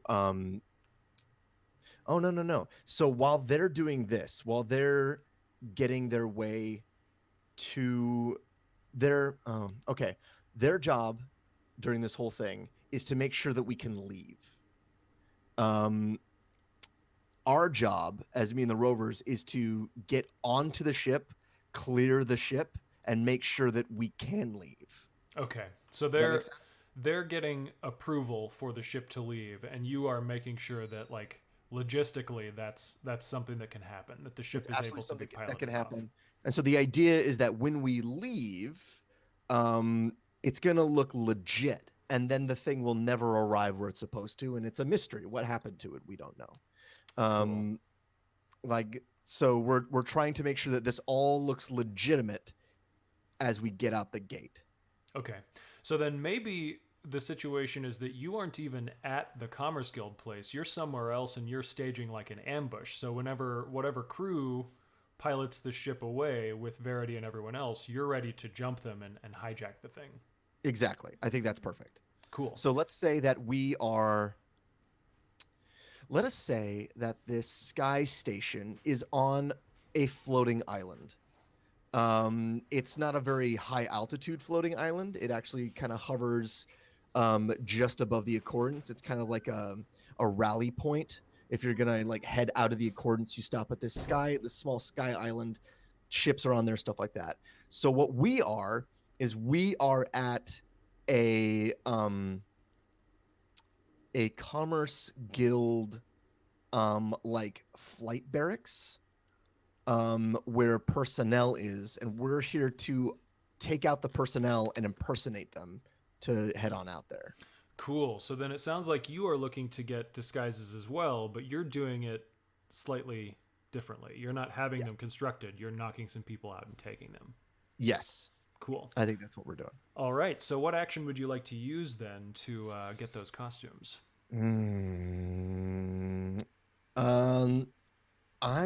It's the exact same. I might as well. But I get XP if I use violence. So let's use skirmish. We're just gonna ambush these guys and take them out while we still can. So just so you know, skirmishing is like toe-to-toe fighting. Prowl would be maybe what I would consider a true ambush action, which is not to say that like you have to use prowl. You can use the exact skirmish. same on either way. Okay, cool. Yeah, so let's go ahead and do prowl then. And you've got these rovers with you, but they're not really suited for fighting as much as they are for sailing, so you will not get an additional die in this case. That's I will fine. say, however, so you're in a controlled position, and your effect, if you're trying to take out 3 people on your own, then it would be a limited effect. But with the other 2 rovers with you, they are at least additional bodies that you can kind of use to your advantage. And so that'll bump you up to a standard effect. So we're at controlled position and standard effect. Cool. I'm gonna push myself on this. Okay, so you take 2 stress and you get an additional die.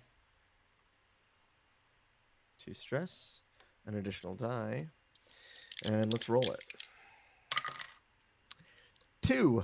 A 2, you falter. Press on by seizing a risky opportunity or withdraw and try a different approach. So do you want to try again and just make it risky? Yeah, this has to happen. Okay, cool. So I think it's the same roll. It's just a risky position now, and the effect is still going to be standard. And yeah, just 2 dice this time. Well, what is your prowl action rating? Is 1. Okay, so yeah, you would have to push yourself again to get a second die. I don't want to do it. Okay. I know that this is going to be a day. Yep. 6. A 6. Okay, so you do manage to do it then. So what does this look like then? You're approaching and you're in a really good position, and then you realize, oh, I have to make my position compromised in order to actually accomplish this. What ends up happening? Okay, so we're able to break into these barracks. It's literally one of those, we're able to get onto the base that we're doing, and whatever base this is, we get on, we make it to the barracks. I tell Captain Swizzle and I tell Carrie and Ash to be like, hey, you just wait right here. I'll be back in about 10 minutes with our uniforms and our credentials, and then we're gonna head on out. And they're like, okay, cool. So I go inside and I make my way to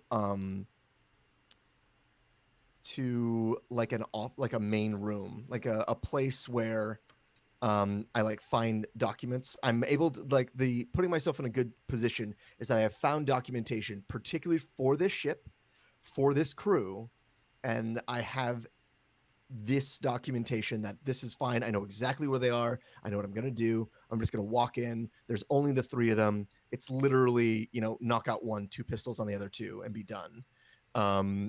It's very, very simple. And I go to do this. How does this look? They're in a locker room. They are preparing for their job today. So they're in a locker room. It is, these guys are literally caught with their pants down, like that sort of thing. Like they're not geared up. They're not ready to go. I'm just going to walk in, pull pistols on them and be done.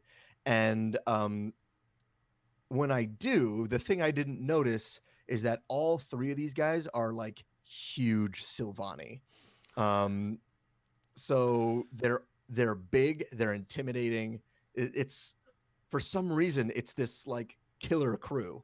And so it's these 3, let's say it's a Sylvani and a Fritty and like a shark, like a big bull shark sized Nayati.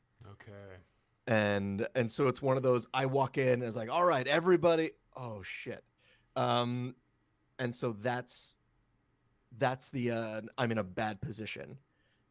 But that 6 that I did, and it puts me, it's because I did it again, it put me in a risky position. Is that what happened? Yeah, you went from controlled down to a risky position. And I will say too that one of the things that your effect was going to be limited, but because you had the rovers with you, it bumped you up to standard. So you should include them in your narration somehow too. Even though we've established that like the plan was for them to hang back, maybe they like show up at the last minute and help you or something. Cool. I like that. So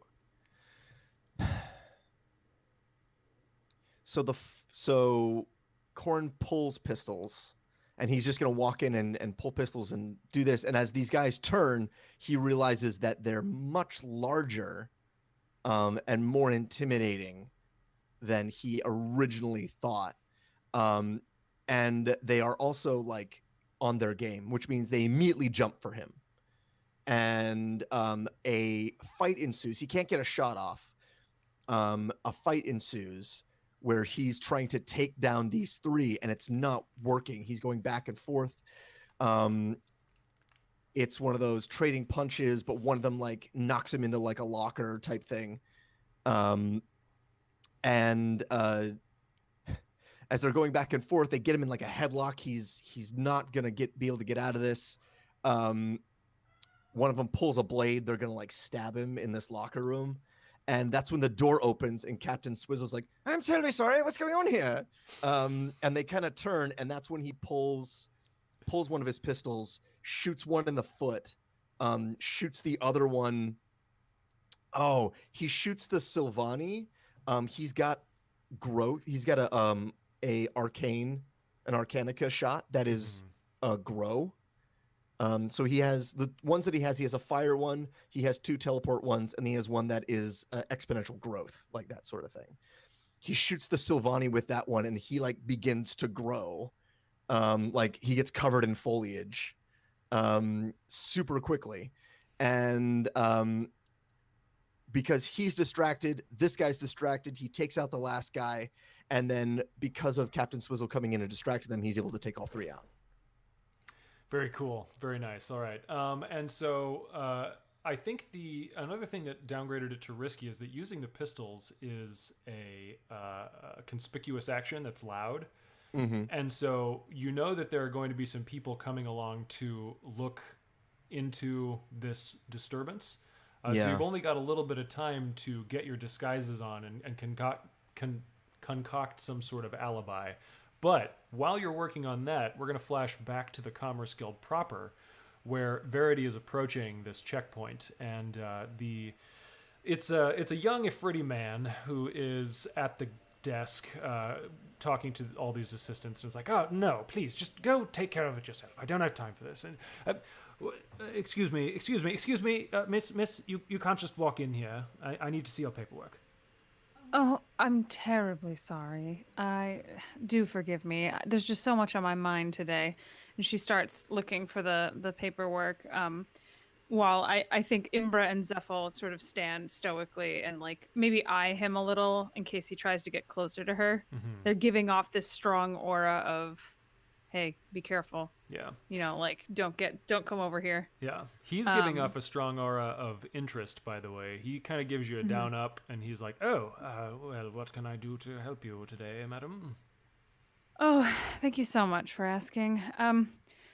I've been sent to well, the ships. I had business earlier here with the Commerce Guild, but I'm in desperate need of immediate transportation back to the headquarters for House Serene, of course.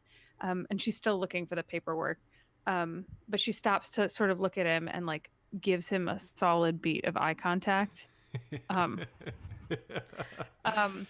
Like while she does too, like her clothes are really really beautiful. She's wearing like this really put together like not business like, but like it's something that you would wear to go and make a good impression with someone, especially in higher end society.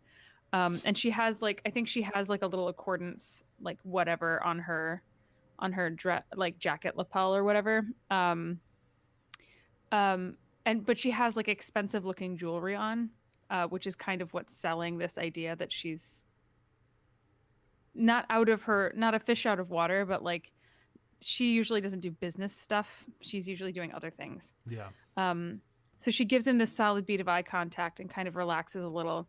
I was told that if I came down here, they would let us, there would be a ship that we could borrow, or that someone could take us back to House Serene. I'm so sorry. I know this isn't a normal request, but it's just one of those days. So you give this beat of eye contact, and then you give your little, woe is me speech. And he kind of instinctively takes a half step closer to you as if to comfort you. But then both of the soldiers at your back take a half step forward as well, and he checks himself and he steps back and he's like, well, I shall need to see your paperwork, please. Of course. And she like gestures to indicate that they can step back a little, like she trusts him or whatever. Okay. And she takes a step forward towards him, like a half step. And she pulls out some documents, which I'm going to mark down here. And the documents indicate that she is Mistrin Waxler, who is a member of House Waxler, who is some kind of made-up title for a ranking official for House Serene, basically. Gotcha. So you're posing as one of your own relatives. Is this a real person or Yes. just somebody you've made up? Mistrin is actually like her sister-in-law. One of her siblings is married to Wistrin. All right. Mistrin. But Mistrin is like they would never leave home. Like they would never leave, especially now that there's like we're on the brink of war and society is crumbling. Like no matter how secure they are in House Serene's standing, which I think they are, there's no one would ever see Mistrin's face, which is why Verity chose Mistrin. Cool. All right. So you've got these documents and you're going to give them to try and get into this place. What action are you using to make this happen? Does that sound like a consort? Yeah, or... connections from your heritage background, friends, rivals, etc. I think I think that would be perfect. So this is still a controlled position for you. And the effect, let's see. You did succeed on the disguise thing, and unless it's close scrutiny, then they pass. You are posing as somebody that you're familiar with. I think this is potentially a standard effect, so controlled standard. You can either trade position for effect. You can go down to risky and bump up to a great effect.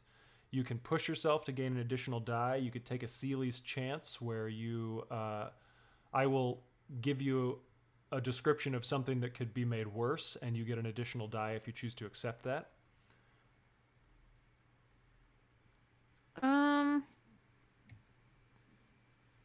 I don't know. I don't think I need to push myself quite yet. And just because it's things have been set up so well. I want to see if we can ride this out. I want to see how Cool. smoothly we can make this go. Cool. All right, so controlled standard. Go ahead and give me this roll and let me know what your highest die result is. 5. 5, okay. So you hesitate. You can either withdraw and try a different approach, or else you can do it with a minor consequence. There's a complication, you have reduced effect, you suffer lesser harm, you end up in a risky position. Do you want to do it, or do you want to withdraw and try a different approach? And I'll do it. okay. So if Yeah. you do it, there's a minor consequence of some kind. I think the situation is that you give the paperwork, but it has the wrong date stamped on it. The date is for tomorrow. And so okay. You can choose to resist this consequence if you want, but if you accept the consequence, then there will be a little more conversation before you can get into this space. What does it mean to resist the consequence? So if you resist, you will roll a number of dice equal to the actions that you have pips for in the attribute that's connected to consort. That's a little confusing, right? So I think insight is the attribute that's connected to consort. And It's resolve. Resolve, sorry. And so we know that you've got at least one pip in consort, and we know that you've got at least one in sway. Do you have any other pips in the first column of that? The first column? Yeah. I have one for attune. Okay, yeah. So then you've got 3 pips total in that attribute as far as the first column is concerned. Yeah. So then you'll roll 3 dice, and you will take 6 stress minus the highest die result. Cool. And so I'm going to do that. Okay, cool. So you've got this. Go ahead and give me the resistance roll. 6. A 6. Okay, so you don't take any stress. This is a cool as a cucumber situation for you. And you are looking at the documentation probably to make sure that you've got the right one, and you realize it's got the wrong date on it. So how do you smooth this over?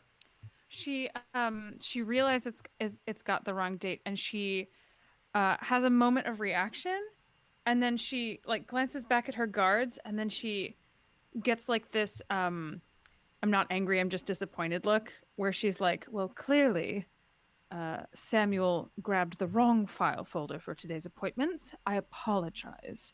I know it's not behooving of someone of our stature to have an incorrect date stamped on the paperwork, but this is what I have. Unfortunately, my assistant will be fired. There's like a beat of silence, and then Imbra is like, yes, I'll fire him personally. I told him when we hired him, didn't I? That the first mistake would be his last. Yes, that's exactly what you said. And she's not an actress. She's not. She's like dead in the eyes. Yeah. Yeah. But That's it's fine, fine because our little Ifriti official is like, oh, no, it's fine. Please, I understand mistakes from the hired help. do And he looks back at his own apologize. assistants. Oh, no problem. Please, let me just see the forms, if you will. Of course. She hands them over. So he takes the documents, and he is going to mark out the date, and he's going to put in today's date, and then he's going to put his initials next to it as a signification. He's going to, Cool. Yes, there you are. Now, please. And if I can be any further assistance to you while you're here, please don't hesitate to call for me. Thank you what was your name? Thank you so much. Oh, my name is, well, it's Aralon. That's lovely. Thank you so much. Yes, no. And I'm sorry, I didn't catch your name? Mistrin Waxler. Mistrin, wonderful. Mistrin, I am enchanted to meet you. Please don't hesitate to summon me if you should need anything else while you're here.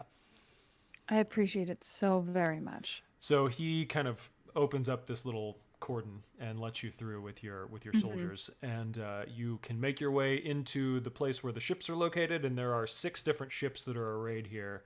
You've been given a description of the ship that you're looking for, but while you're looking around, we're going to go back to the barracks, and we have a somewhat pressing situation there. So it's risky right now. You have just taken out these three big lugs, basically.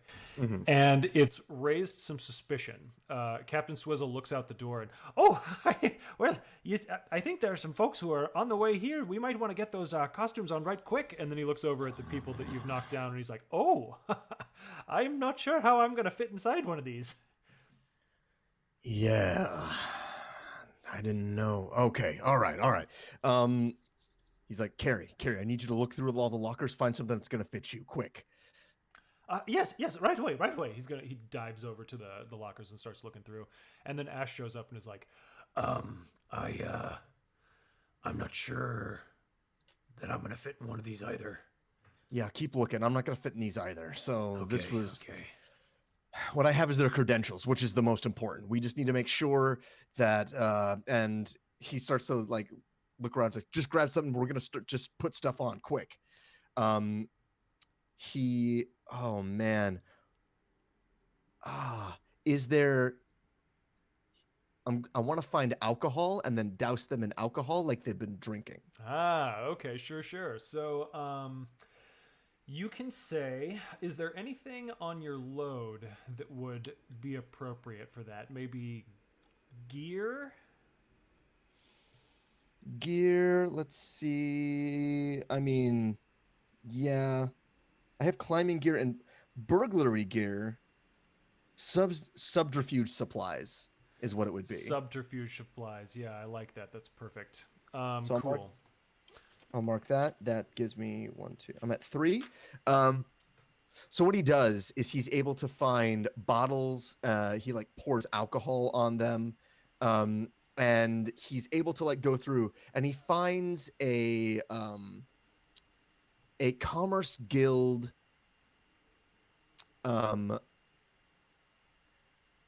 They're not military, but they're a navy. They're like a fleet. Mm-hmm. He finds a commerce guild like fleet captain uniform. And so he puts that on, finishes the subterfuge, and then waits for someone to walk in. And the moment the person walks in, he looks at these guys and he's like, "Look at you, drunk and disorderly when you're supposed to be on your way out on a job. How dare you? You all are dismissed. Well, I guess you're just out cold right now." So, let's see here. I think Captain Swizzle and Ash are both only partially dressed at this point. They look like they're getting into uniform. Mm. And the official who comes in, it's this kind of short and imperious fellow who's got 3 guards in tow, and each of the guards have armaments in their hands. They are long-barreled rifle armaments. And they're looking through and they're like, "Oh, what's going on in here?" And the one, the imperious sort of fellow is like, "Excuse me, I think I heard gunshots in here. What's going on?" Oh, sorry about that. And he like turns around and looks. He like puts out his hand and he like, "Pleasure," and he like salutes. He puts out his hand and salutes. He says, Cargo Captain Wayne,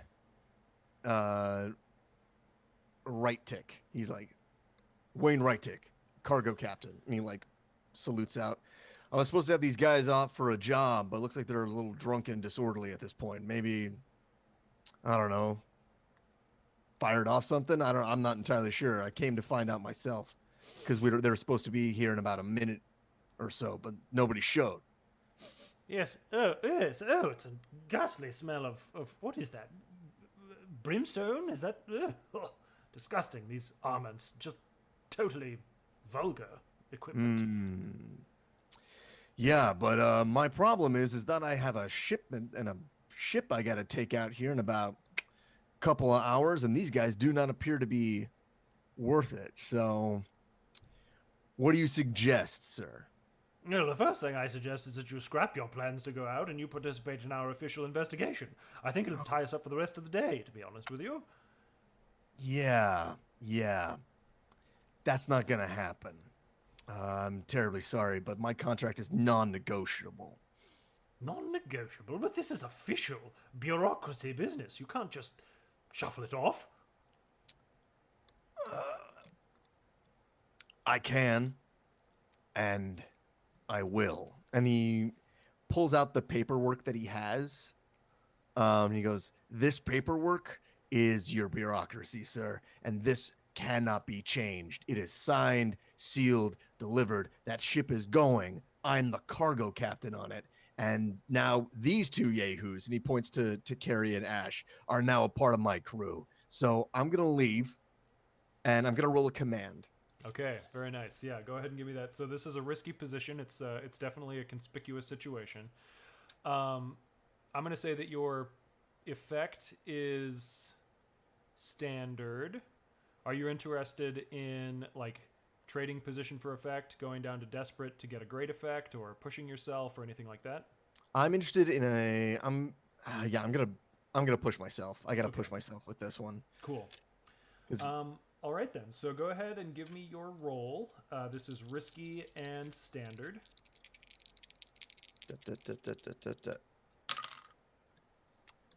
2. A 2 again! Things go badly, you suffer harm, a complication occurs, you end up in a desperate position, or you lose this opportunity. So,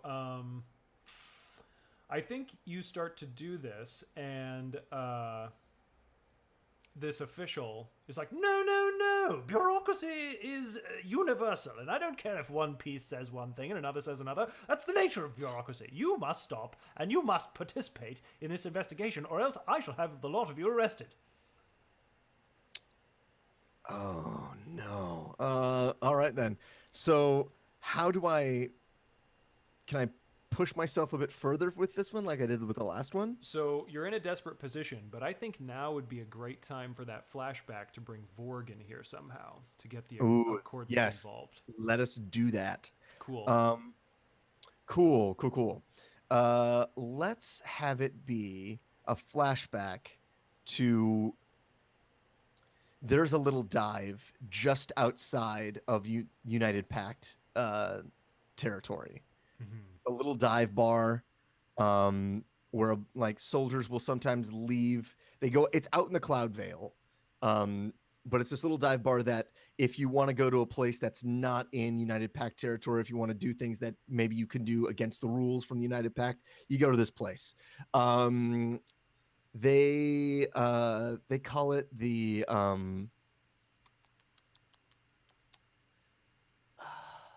it's called the sinkhole. It used to be like a square, and it like has sunk in. And there's an island in the middle of this like little like lake type, like a small pond, and on it is this building that's built up around it.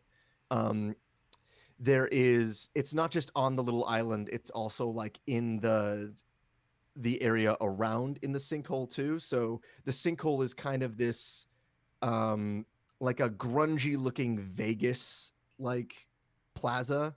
So there's a lot of signs, and there's brothels, and there's bars and stuff like that.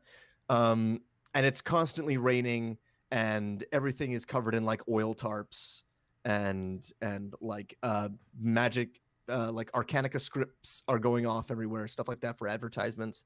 And he meets Borg here at a place that's called 2 Liters Dry. And they go to the 2 Liters Dry to talk about what he wants. And Corin says, "What I need is a distraction. That's what I really need." Yes, mate. Well, I could use a distraction too. Did I tell you about what happened to me last Sunday? No, what happened? Oh, it was the worst. I was due for a date. I'm kind of sweet on this gal, and I was gonna go see her, but then turns out she died. Yep. Same day we was going on a date, she was in some sort of skyship accident. I guess there was some roustabouts out there, and they sabotaged the ship, some parade, and the whole thing went down, and my lady went with it. It's too bad. Yeah, too bad. Yeah. I tell you, if I ever find who did that, I'd have some choice words for him. Hey, if that ever happens, if you ever find that that Kagan bit, you let me know, Yeah, and I'll help you out. I will. In fact, I'm sure I could use your help whenever I do find out. But we're talking about distractions, and I could really use one. So you need a distraction of some kind, do you? I do. Not like a full-on attack or something like that, but maybe something to distract them. A little bit of a skirmish. Well, you know what? I happen to know that the United Pact has a number of priorities, and perhaps I could get one of those priorities to line up with your own. I hope so. That sounds like a good plan. Yeah. I like it. But, I am awfully busy. I'm not sure I'm going to be able to do it right when you want me to. I'm going on a couple of operations here in a couple of days, and it's going to put me out of pocket for quite some time.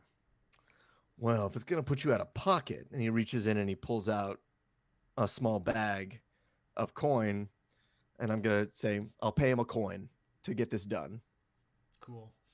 And what action are you going to use for this? Is this... what kind of relationship? Maybe the relationship informs the action you're going to do. Yeah, I think so. He was my spotter, so of the two of us, I was the higher in command.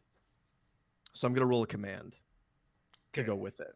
Sounds good. So I think this is a fairly low stress thing. This is a good friend of yours, and even though you know information about what happened to his recently dead girlfriend, yeah, totally do. Yeah, it's not like that's a whole lot of stress for this particular situation. It's just for your relationship in general.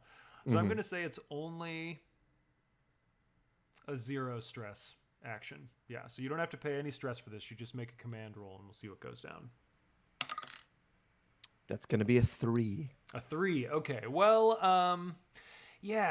so Vorg is sitting here and he's like, I'm wrecking my brain here, and I do appreciate the contribution. he's going to take it and tuck it away in one of his pockets. But, there just aren't a lot of operations in the area. I'll see what I can do, but... I'm not asking for something big, Vorg. I'm asking for something that's just going to make sure they turn their heads at the right moment. Yeah, of course. Did you say whose heads you wanted me to turn, by the way? Well, it's going to be the Commerce Guild. You sly bugger. I love it. All right, well, I tell you what, I can get over to... They've got that Sky Island out near Accordance territory, right? Yeah, that's it. Yeah, I think I can at least make it dangerous for any one of them to touch down, maybe raise their stress levels a little bit, you know what I mean? I like it. All right, well, always a pleasure seeing you, mate. I'll get this done, and you just wait for the sign, all right? The usual. All right, I'll wait for the usual then. All right, well. So we're going to flash back forward, and you're now in this situation where you're being threatened with jail time. And you've got to get on this ferry, this little tug, to take you over to the main facility. So what is the usual symbol that Vorg is going to trigger this event with? So the usual signal, back when he was my spotter, the signal he would give that I was clear to take a shot would be... it would actually be like it was a whistle, like a particular whistle sound. But it was done to a particular tune. It was done to like that sort of thing. Okay. So Tinkle then wanders into the locker room and kind of alights on top of one of the lockers. And Tinkle is just kind of waits until you notice, and then looks at you and is just like,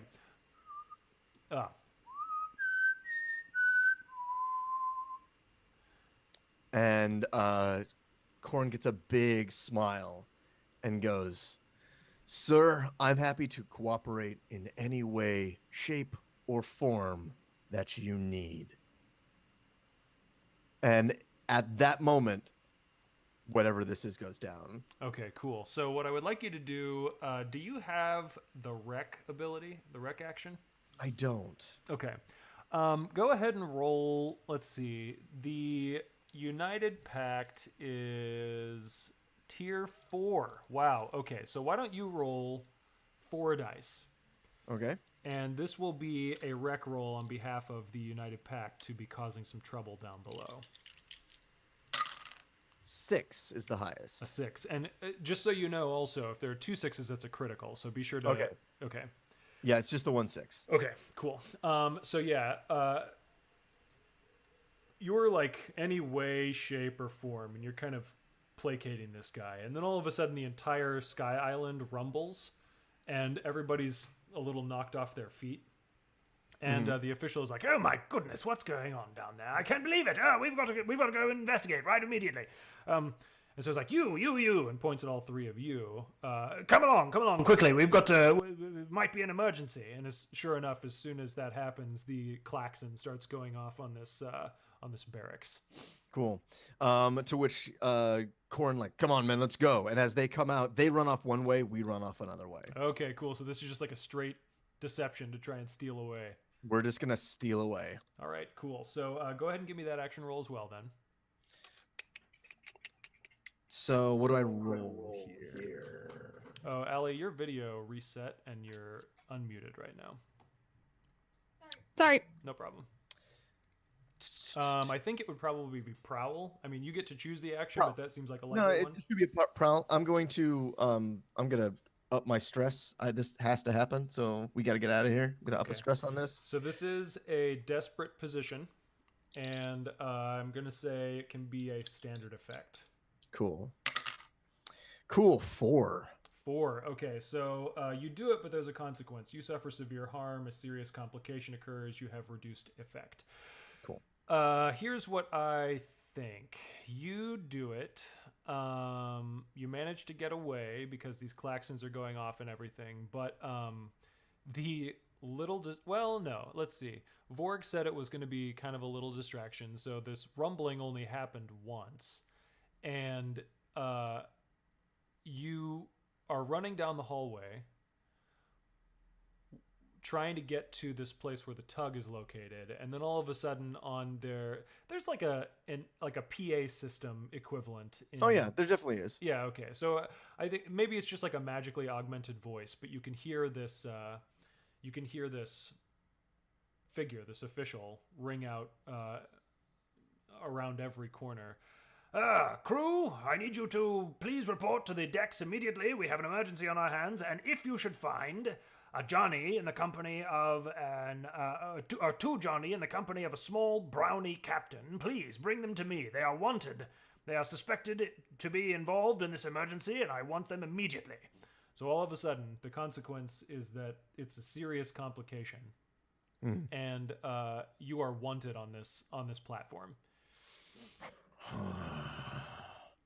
Oh man, things just go from bad to worse. And we kick open the doors into the sunlight, and we see. Oh, what do we see? What is the distraction? I feel like the distraction is it's just a small distraction. It was a slight rumble.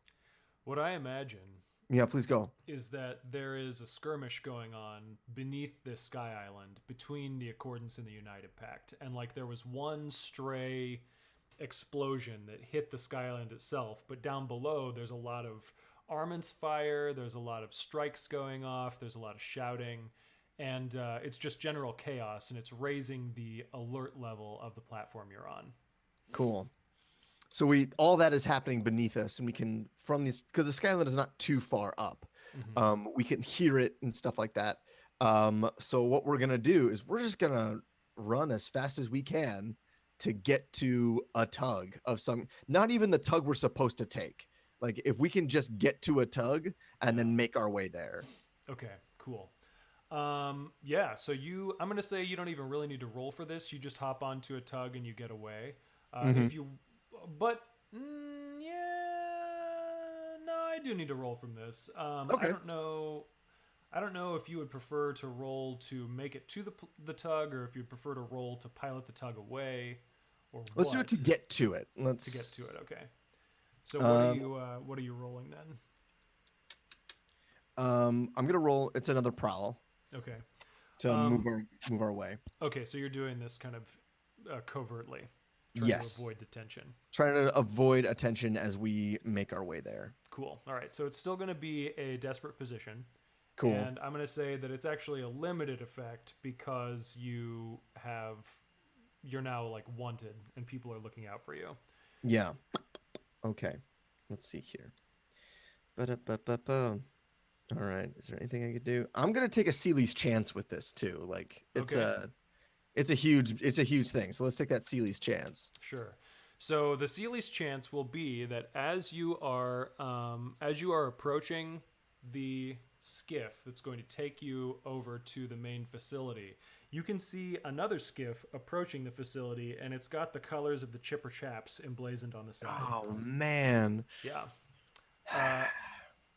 So it's definitely complicating the situation at this location. You don't know yet if they've spotted you, and you don't know yet if they're going to try and pursue you if they do spot you.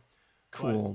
But you can choose with this Seeley's chance. You can either add a die to your pool to roll, or you can improve your position or effect. I would suggest, like with limited effect, you might want to improve that. Let's do that. Let's improve. Okay. Improve that. So now you're at Desperate Standard. And just as a reminder, too, anytime you make a desperate action, you mark experience in the appropriate track. Okay. Yeah.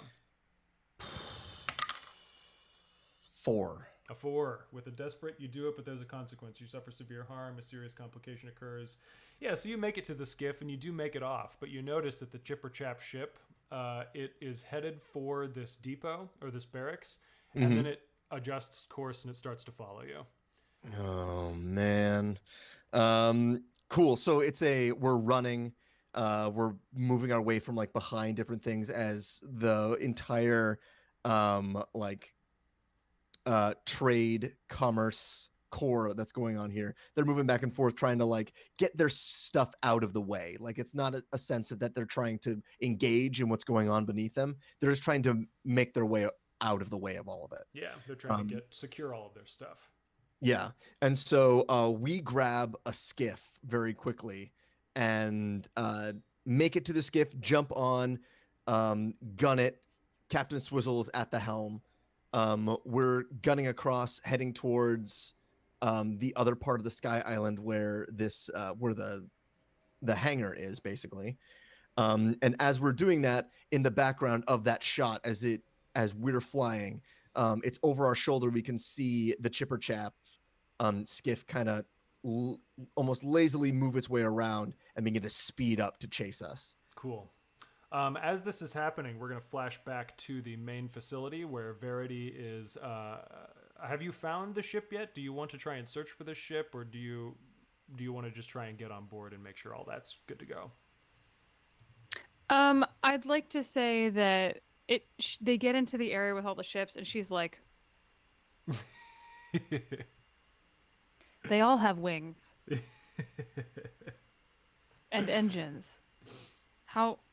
I don't understand. And I think that Zephyl is the one who's like, it's probably that one. That one sounds like what he was describing. And she's like, yes, I was going to say that. Yes, absolutely. Yeah, I think it's Let's the go. one that's So just over this way. Here, follow me. All right. Yes. Yeah. I was going to say you should probably lead. So you're heading over, and as you start to head over, you notice that there are a lot of boots that are running in opposite directions. You seem to be kind of working against the tide of people, and you can hear a couple people shouting something about like emergency at the barracks, talking about how like there's some sort of situation going on, and you know that Corin and the others were going to be at this barracks, so something has happened. And one of the consequences there is that when you get to this ship, when you finally find it, there's no crew at the ship anymore. Where is everyone? I don't know. I think something about an emergency. Maybe they're Yeah. on lockdown. Oh, maybe. We should probably just try to get this thing moving. Yeah. At the very least. Yeah. Do you know how to fly? I absolutely do not. Do you? No. You're a Johnny, right? I mean, I know I can kind of fly, but I can't kind of fly things. It's all just me, myself, you know.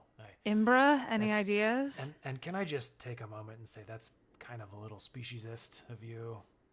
I'm sorry. It's okay. That's not what I meant. I'm sorry. It's okay. I just want us to have a good working relationship, and I feel that. Of course. Yeah. Okay. But anyway, let's focus on Yeah. the task at hand. Imbra, do you? And Imbra's like, well, I don't know. I could give it a try. My dad I mean, was we a got no pilot. other options, right? Yeah. So let's try this out. Okay, here we go. I would like while Imbra is trying to figure this out, Mhm. I want to try something. Okay. I would like to pull out of my pocket a small notepad and a pencil and write down Tingle's name. summon him. Okay, yeah. All right. So that is. She's like scrambling, looking for anything in the ship that's gonna help, and she like finds the paper, and she's like, oh, I wonder if he's around still, and like. So she scrambles down his name to see if she can summon him. So as is the case with pixies, when you write their name down, they tend to be drawn to the location. And sure enough, you're waiting for this situation to happen, and you're trying Zephyl is coaching Imbra through the startup process, and it's not going very well. There's some gears grinding and that sort of thing. But then all of a sudden, there's this, and Tinkle settles on your shoulder. Hi, can I help you with anything? Oh my gosh, that was quick. Thank you so much. What's going on over there? Well, it's pretty bad. So there was a distraction, but then, to make a long story short, Corin is wanted over there now, but he escaped. It's fine. He's on his way. Oh, he's coming here.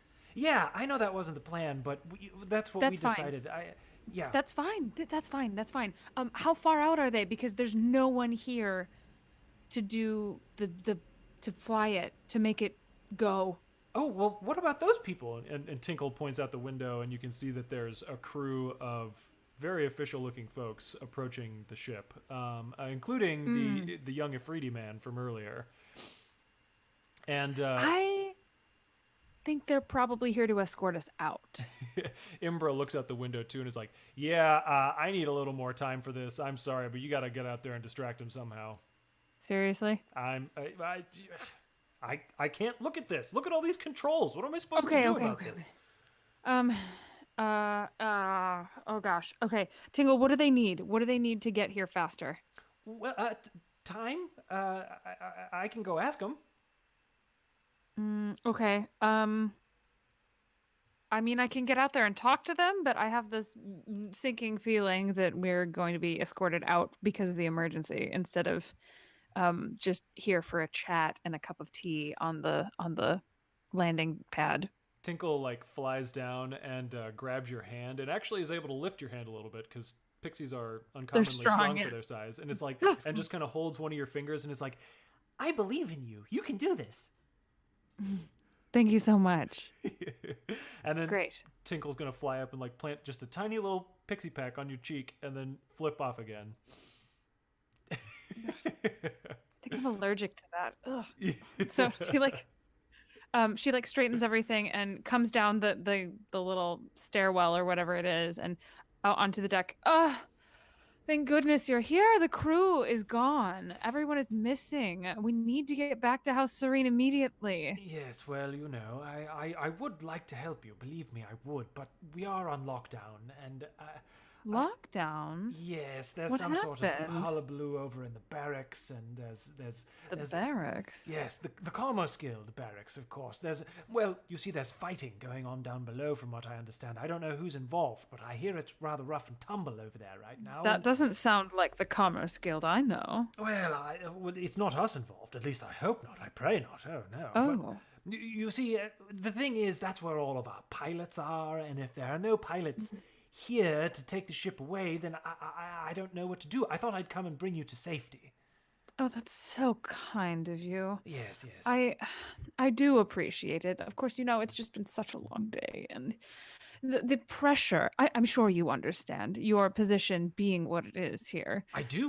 The pressure to make sure that everything is exactly in the right place at exactly the right time. And of course, my paperwork had the wrong date stamped on it, but you fixed that, which was very kind of you. And she just starts talking, like, as much as she can. And he kind of, but. And occasionally she'll, like, pat him on the shoulder, or she'll, like, reach for his hand and squeeze it sympathetically, and like little things like that. And like their proximity gets sort of like closer. Sure. As she's talking. Eventually he kind of grabs you by the shoulder and he's like, I don't mean for you to take this the wrong way, but, and then you hear this coming from the ship, and he's like, perhaps if you need the ship to take off, you shouldn't have your guards try to start it. Doesn't that make sense? What? Yeah, I don't understand. It just doesn't sound like it's healthy for the engine of the ship. What do you mean? Don't they all sound like that? No. Heavens no. Something sounds terribly wrong on there. Please, I'll come show you. Come on. And he starts to walk toward the entrance. Oh, thank God. Yeah, she, like, no, I'm pulls not him a inside. pilot. Do you mind just explaining this to them? You know how it is. So they, like, go inside. Bring him up into the ship, and the guards start to follow, too.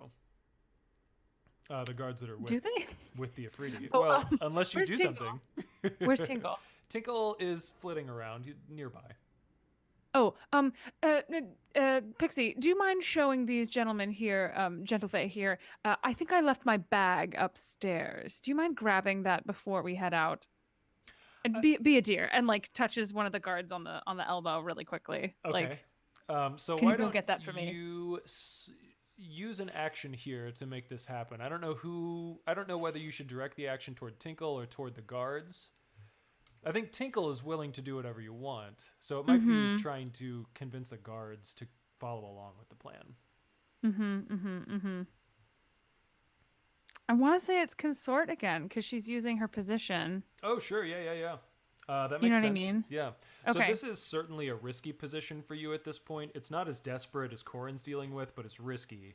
And I think you've established a rapport with these people, so that's a standard effect. Okay.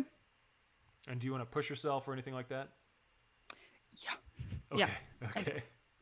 So that's 2 stress, right? 2 stress, and you get an additional die, or you can improve your effect from standard to great.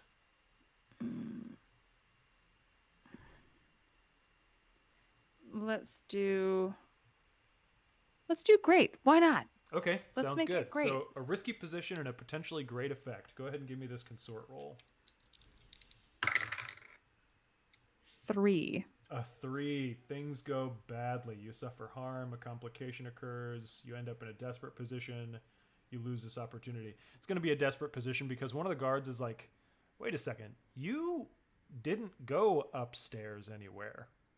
We've been watching you this whole time. You walked in the front door. You walked down the gangway, and then you got to the ship. What bag? Where's my bag then? Like, she's totally in on it. Like, I don't know where I left that. If I didn't leave it upstairs, where did it go? Like, she plays into it. Like, she leans into it, and they're just looking at her like... Yeah. And one of the guards is like, if you came here with the wrong paperwork and you also don't know where your bag is, then maybe today just isn't the day for you. I think you need to come with us. I don't think so. You know what? I do know where my bag is. It's in the ship. I brought it with me. Let me go get it, and then we'll all come with you. Very well. So you go into the ship, and they're absolutely going to follow you in there. And you see this young Afridi man, Oralar? Yeah, Oralon. Oralon, that's his name. Yeah. He's trying to just convince Imbra to step away from the controls. No. Please, you're damaging the ship, and it's for House Serene. I don't think you want to be involved in this sort of business. Please, just stop hurting it anymore. Oralon, dear, do you think you can start the ship? She's saying before the guards come up the stair after her. Well, I really don't think it's a good idea. But can you? I could try. I'm not trained, but I could give it a shot. I've been on these ships before. Okay, I have a special ability that says I know when people are lying to me. Aha. It's not necessarily that he's lying to you. He's just really not confident that this is Like, you believe that he's been on these ships before and he might be able to make it happen, but it's not confident. It's not the answer I wanted. Zephyl at this point is looking around and is like, Miss, can we help you with anything? And then he looks at the guards kind of pointedly and then back at you. Yes. I was thinking if Arlon can get the ship started, then we have a party, which is like her going like. Okay. Yeah. You know what I mean? Yeah, let me just step away here. Imbra, come on. We have more important work to do, and this guy seems like a professional. And Imbra's like, yeah, okay, sure, that sounds great. Okay. She like flaps her hand at them like. Yeah, okay, here we go. So Imbra's gonna get up, and then she's gonna turn around and look at the guards and realize what's going on, and gets this kind of dangerous, fiery smile. So I would like to like put Orlon in the chair and say, "Oh, go ahead," and like flip a switch that's gonna bring up that stairwell. So now we're all on the ship together. Okay, cool. So I think what this is gonna look like is an action for them to attack the guards. Is that what you want to do? Here, let me tell you just like what I've got in my brain right now. In my brain, Orlon starts the ship. We force it to take off, and my guards beat their guards up and throw them out the window. Okay, cool. That's the vague arc of that plan that Barry has. So I'm imagining that's as far as she got. I think moral support is about the most that you could offer in terms of setting up or for Orlon to start the ship. And that could work. It's just a question of what action you're going to use to do it. He's kind of like fiddling with controls and getting increasingly nervous about it, and he's like, I think I'm over my head. Oh heavens me, what is going on? By the dare. Should it be? Well, I have 1 pip in study. I don't know if that would count for her to like. If she and Orlon are there looking at the controls together and he's got like a vague concept of what he's looking for, maybe she can pick it out. So you can coach him through sway and just like sure. So Jungle Book, trust in me, convince, like hypnotize him into just doing it. Sure. So one of the things you can do is study an item with close scrutiny to apply knowledge or gain a deeper understanding. And so you could like figure out the controls with him and help him figure that out. Okay, yeah, why not? Let's do that. Okay, cool. So go ahead and give me the study roll. Can I push myself? You can push yourself, and I think this is going to go down to a desperate situation because there's a lot that's about to go down here. So desperate situation and limited effect. You're really not familiar with these controls here, but if you push yourself, you can bump that up to a standard effect. Cool. Okay, so I'm pushing myself. I took 2 stress. I'm adding a die. Well, when you when you push yourself, you can either add a die or increase your effect. You can't do both.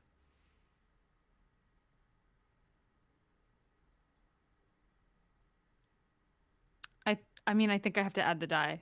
Okay. All right. Okay. So this will be a desperate position, a limited effect, and you're going to roll 2 dice on this thing. So let's see how it goes. 6. A 6. You do it. Hey. So you managed to pull this out, and you get the ship started, but you don't, because it's a limited effect, you aren't actually able to get it out of the hangar and like into the skies. It's started and it's ready to go, but that's the situation we're dealing with right now. Great. Meanwhile, up in the skies, Corin, you are piloting the skiff, and you notice that the Chipper Chap's ship is behind you, and it's actually gaining ground. So what's going on here? Mute. Cool. All right. No, yeah. Okay. I want to take a quick look and see if their ship is better than ours. Well, it's definitely faster. All right. If it is faster and speed is what we need, I imagine Carrie, Captain Swizzle is the Carrie Swizzle. He's at the helm. Corin takes a quick look back. He sees the chipper chaps that are gaining speed. He turns and goes, Carrie, put on the brakes. Wait a second. Oh, yes, absolutely. I can do that. And he just... On three. 1, 2, 3. Okay, And so the ship slows down drastically. And so as they slow down, they exponentially get closer to us. And what Corin does is as the ship begins to slow and the other ship careens towards them, he leaps off, sky steps once, and then lands on their ship.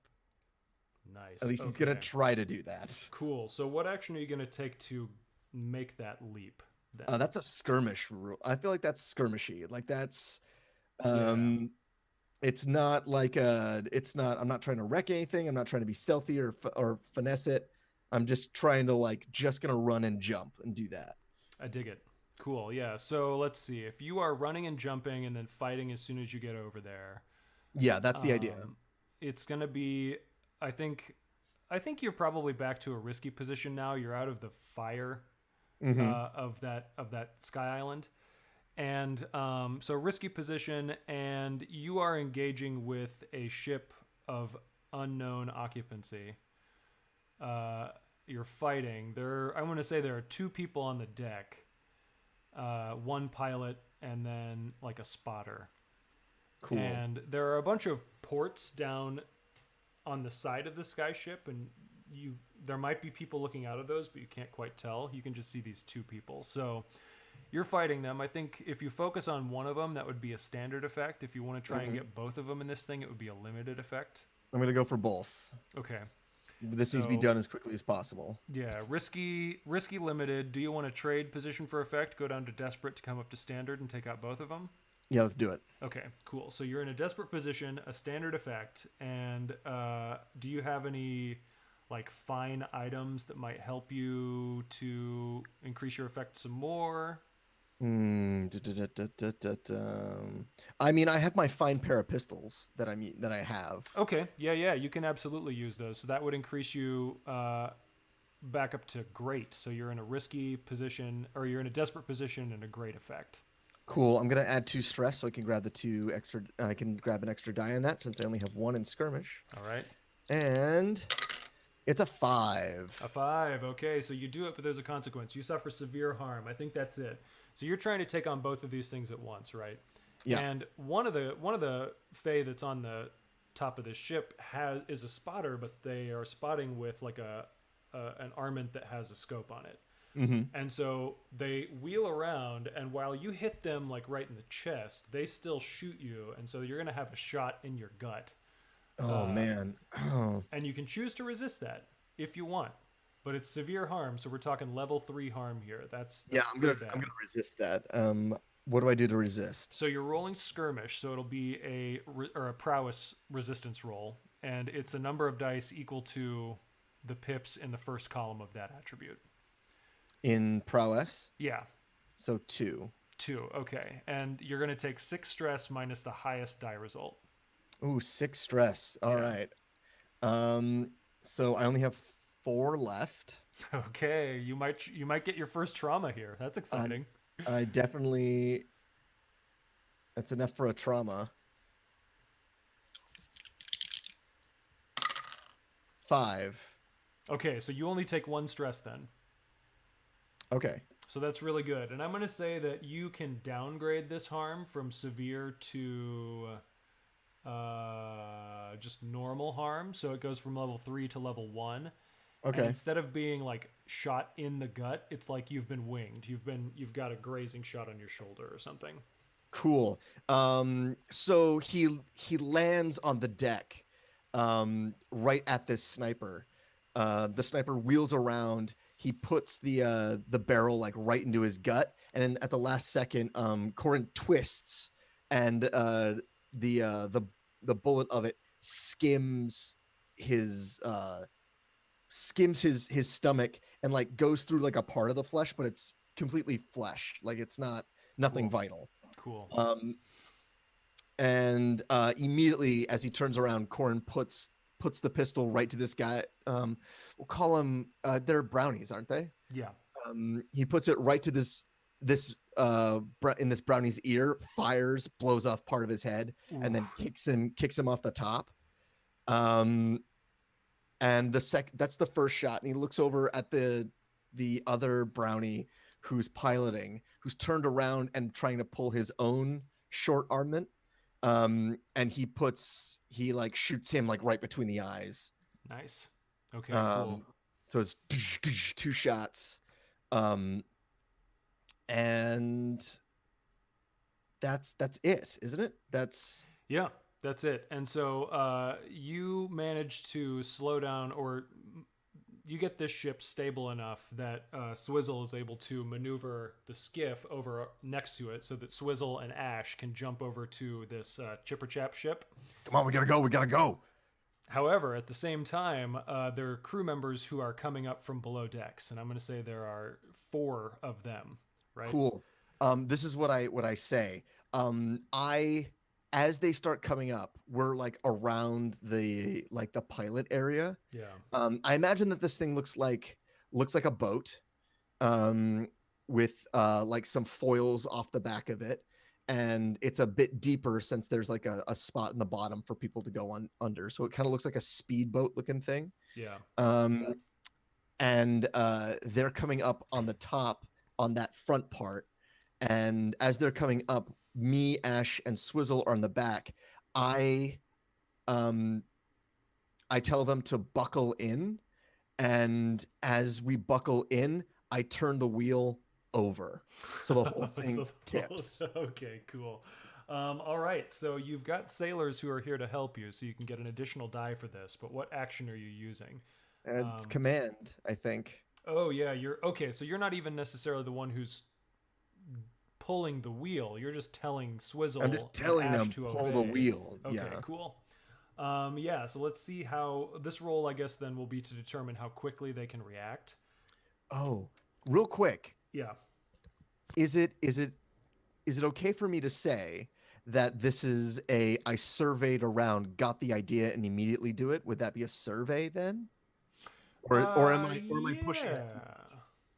You can gather information about opportunities or exploits. You can sense trouble before it happens. Survey could work. I think command might get you more effect than survey would. Cool. Let's do that then. We'll do command. Cool. So you're just telling them to like crank the wheel, and because they're the ones piloting it, that gives you that additional die. Cool. So this will be command.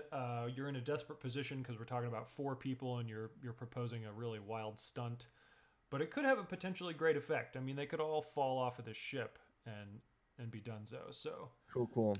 For flavor, we've never stopped moving. Yeah. So the other boat came up. We jumped on. They kind of kept as much of being close to the other skiff, and then just as the other skiff was about to lose speed, the 2 of them jumped back onto this one as they were coming out. So we're still going like full speed. Nice. And that's gonna be a 5. A 5. Okay, so you do it, but there's a consequence. Let's see.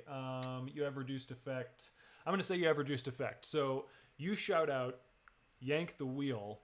Ash realizes what's going on immediately, and they dive for just a railing that they can grab onto. What railing? How do you secure yourself, Corin?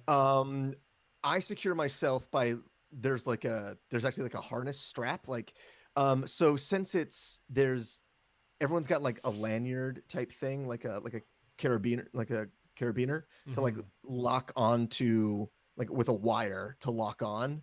If you're harnessed up to be on these things, I'm going to say that we all have those because we dressed up like, of course. Yeah. So we have the equipment to do that. And it's literally, we'll all go to do that wherever we can. It doesn't necessarily even have to be like a designated spot. Yeah. I think Ash leaps for the railing just to connect theirs. Swizzle's just in the harness that's at the helm, and Corin like rolls over and just barely is able to like connect his to someplace. Cool. So the ship pitches and goes upside down, and 3 of these 4 Chipper Chaps brownies just fall off into the air down to the city below, and chances are not good that they're going to survive. Although you do see one of them manages to like pull a cord, and it's not a parachute, but it's like a wingsuit, like a squirrel suit. Oh yeah. And sure enough, this brownie is a squirrel essence brownie. So this one just like whoosh, flies through the skies. There is one brownie, however. This is a rabbit brownie, and you have recognized this brownie. You met this brownie 10 days ago. It was running a checkpoint while you were trying to steal the weather generator in the first place. Yeah. And this rabbit brownie, when the deck starts to pitch, everybody falls and hits the railing, and this rabbit reflexively just leaps off of the railing and goes probably 10 or 15 feet straight up to grab the railing that's on top. And that gives it just enough time to hook into the railing as the ship pitches. And then when it comes back over right side up, this brownie is already like hunkering down behind a bit of cover and is pulling out an armament so that they can engage in a firefight with you. Cool. So that happens, and we're going to switch back over to the main area now. So the ship has been turned on, and it's taxiing out onto the runway. But at this point, the Ifriti is starting to get really suspicious. The Ifriti is like, "Oh, I don't think I wanted to be on this ship when it took off. I honestly, I don't like House Serene that much. They're rather prickish, and so I think it would be best if we just stop this right now and you just come along with me. Guards, could you do something about this?" Yeah, Verity is like nodding to him while he's explaining carefully how he really doesn't think this is a good idea, and like looks over her shoulder at the others, and like gives the sign that they should go ahead and get the jump on them before he turns around and indicates to his guards that there's a problem. Yeah. And I think so this is all like sort of like happening in front of him, but I think he's more focused on her still. So I think she takes his hands and like pats his hand, is like, "Oh, I completely agree. Thank you so much. You've been nothing but kind and accommodating." And she like pulls him up out of the chair and like goes to turn him around so that he can't see what's happening in the hold of this ship. And she's gonna like take this. She's gonna make to take the seat to like take over. Okay. Even though she has no idea what she's doing. All right. And so you are trying to distract while the guards, while your guards take out the other guards? Yeah, at Okay, least while cool. they try to get a start on that project. Cool. So I think rather than asking you to roll for the guards who are attacking, I think we can roll for your, like, it's charismatic one way or another. It's just a question of what action you're using to convince this Ifriti to turn the other eye. And then I'll go ahead and give you the bonus die because in the background, those guards are going to be beating people up. And that's what they're skilled at doing. Okay. So,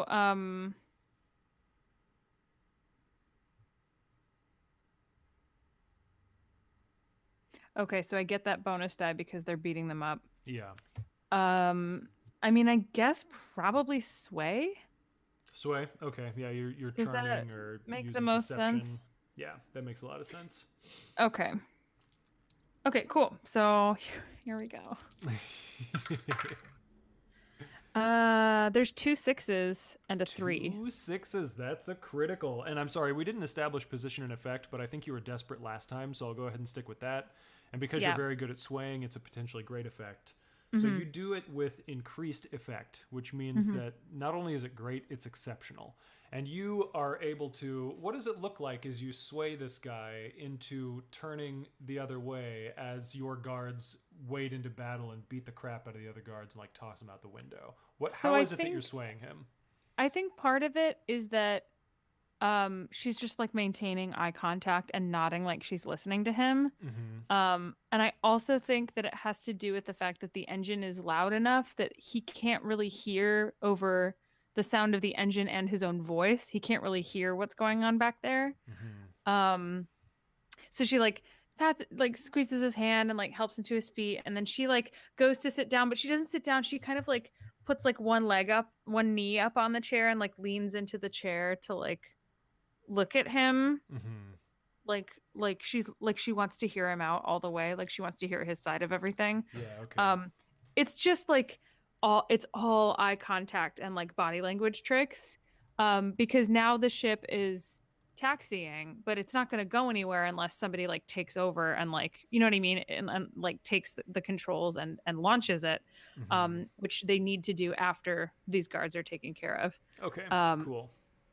Yeah. So it's all just like, I completely agree. How long have you, like she's just like And filling that space. And he's kind of like getting up from the controls, and the taxiing is starting to slow down. But then all of a sudden, the guards get chucked out the window, and you can hear this like, wow, oh, and he turns around and he's like, oh, where have my guards gone?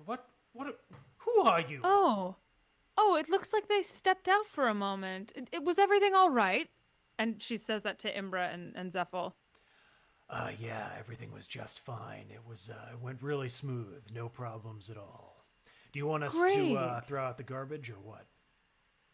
I think she actually thinks about it. She's like, did you say, I'm so sorry, Arlon. Did you say that you wanted to get out? Or did you say that you were interested in visiting House Serene? Well, yes, no, I absolutely don't want to visit House Serene. That's the last thing I want to do. I think what would be best is if we just turned all these controls off, and he starts to reach over for him. She like grabs his wrist. Oh, well, that's a rather firm grip you've got there.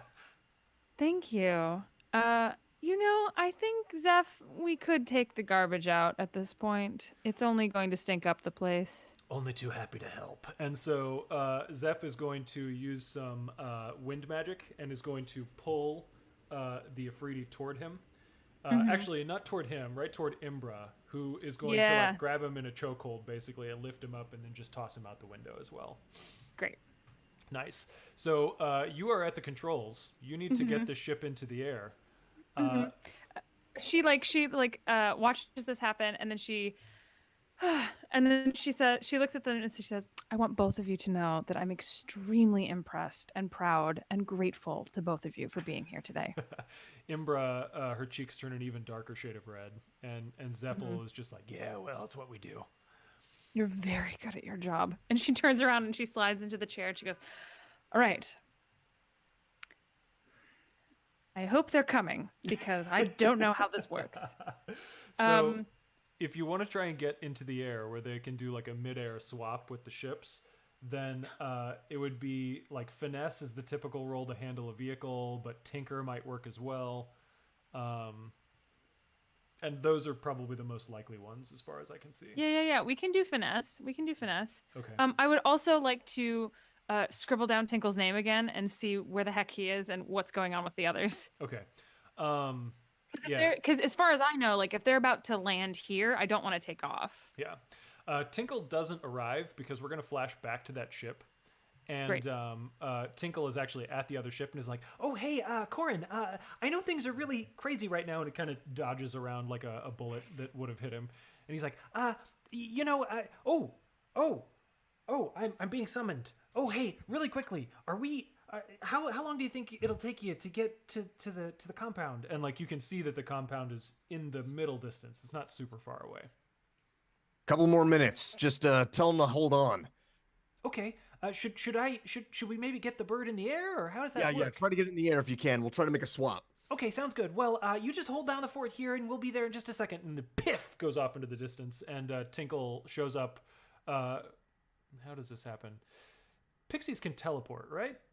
They can. It is part of their magical skill set. Okay, yeah. Then it's just like a bing, like right in front of you on the controls. He's kind of balancing on top of one of the things. You summoned me? Yes. What's going on? What's our timeline for this? Just a couple of minutes from what I hear. Is going to be. They're on their way, but they're dealing with a little bit of trouble. There are a bunch of brownies who they stole the brownie ship and threw a bunch of them off. And there's a rabbit who keeps screaming about how, I've seen you before, and I'll get my revenge, and you owe me. Son of a. I think I heard the word date thrown around. Oh, I knew this was gonna happen. We'll take care of it. They want us to get out there and meet them halfway. Yeah, they want you in the air, and I mean, I have wings, but I don't know how to work these wings, so... I was going to say, you haven't read any books about this, have you? Nope, just about the Alltrades, just the one. Great, of course, yeah. But hey... all right. Comes up and gives you a little boop on the nose. You've got this. Thank you so much. Okay. I guess we'll just try to get it launched, or whatever the word is for that. I don't know. So I guess she's going to do, you said finesse? Finesse works. And this will be a desperate position for sure, because you don't know how to do this. And I think a limited effect as well.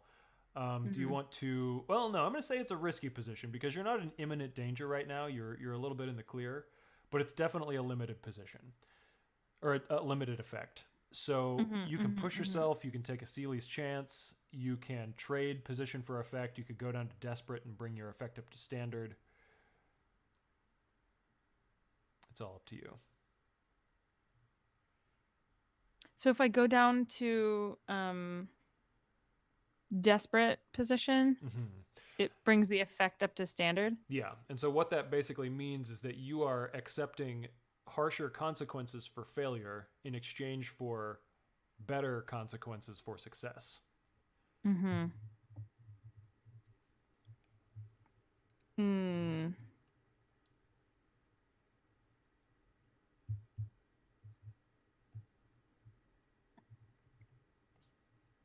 Why not? Okay, Let's cool. do that. All right, so this will be a desperate finesse roll for standard effect to take this plane and put it in the air.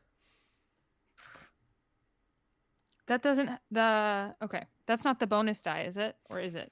No, It's don't. not. You don't get a bonus die unless you push yourself or take a Seeley's chance. And the Seeley's chance is like something really bad could happen. Yeah, I guarantee a consequence, and I tell you what that consequence will be, and then you decide if you want to take it. And so in this case, the consequence would be that this is really conspicuous, and the Commerce Guild will recognize your face as someone who's involved in this.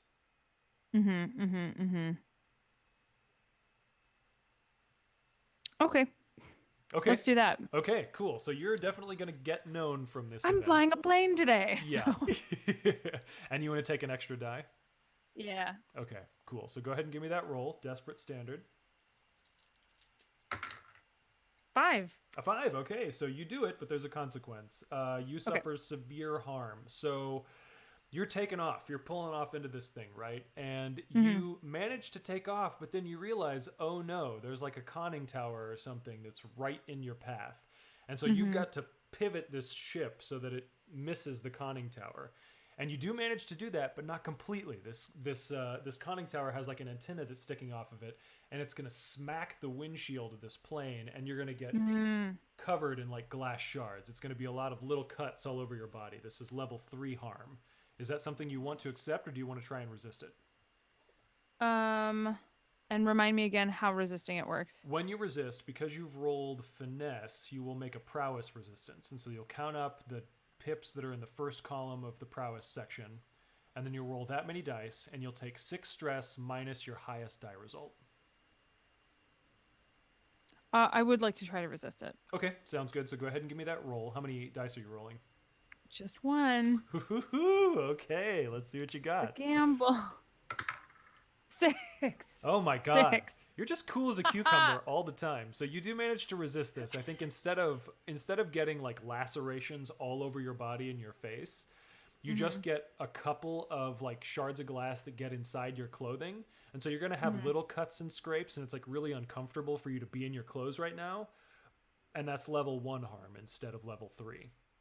So first of all, how do I mark that down on the sheet? On the sheet beneath where you've got like all of your character information, look and everything, you've also got a little chart for harm.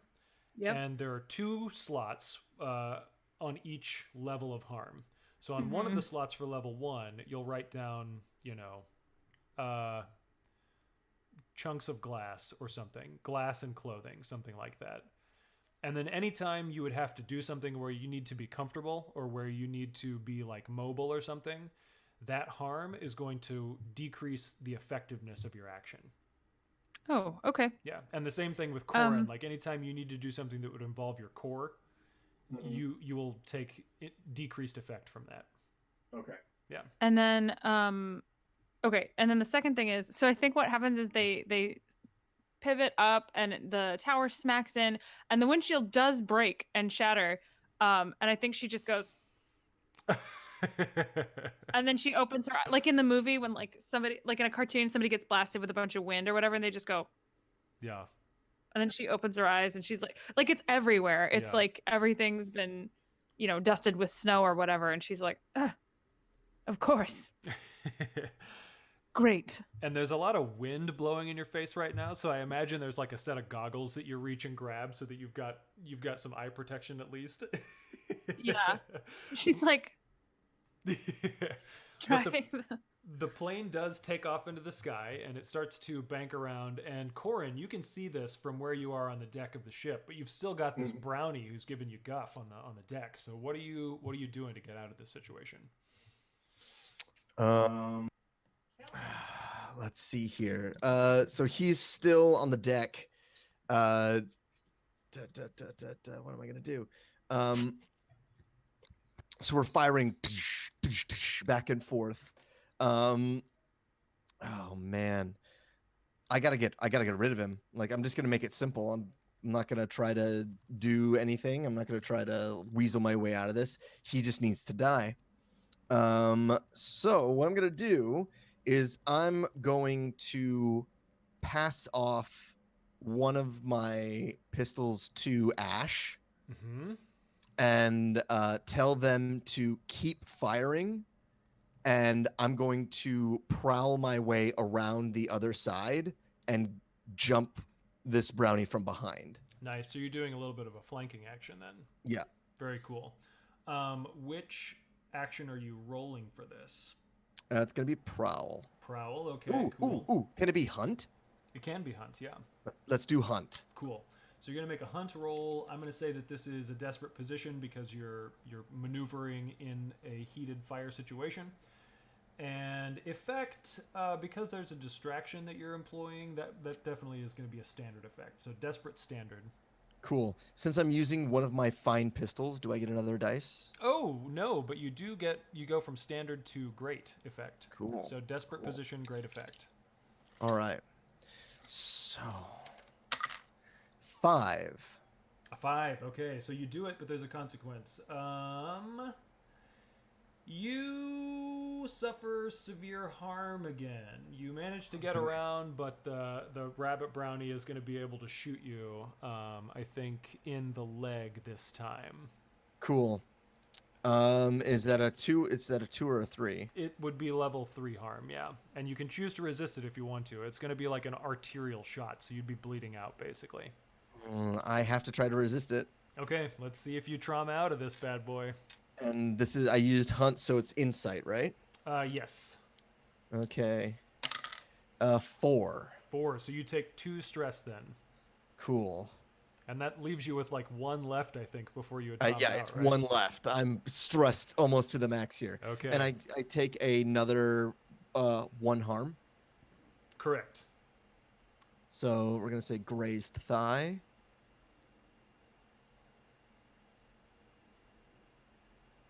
Cool.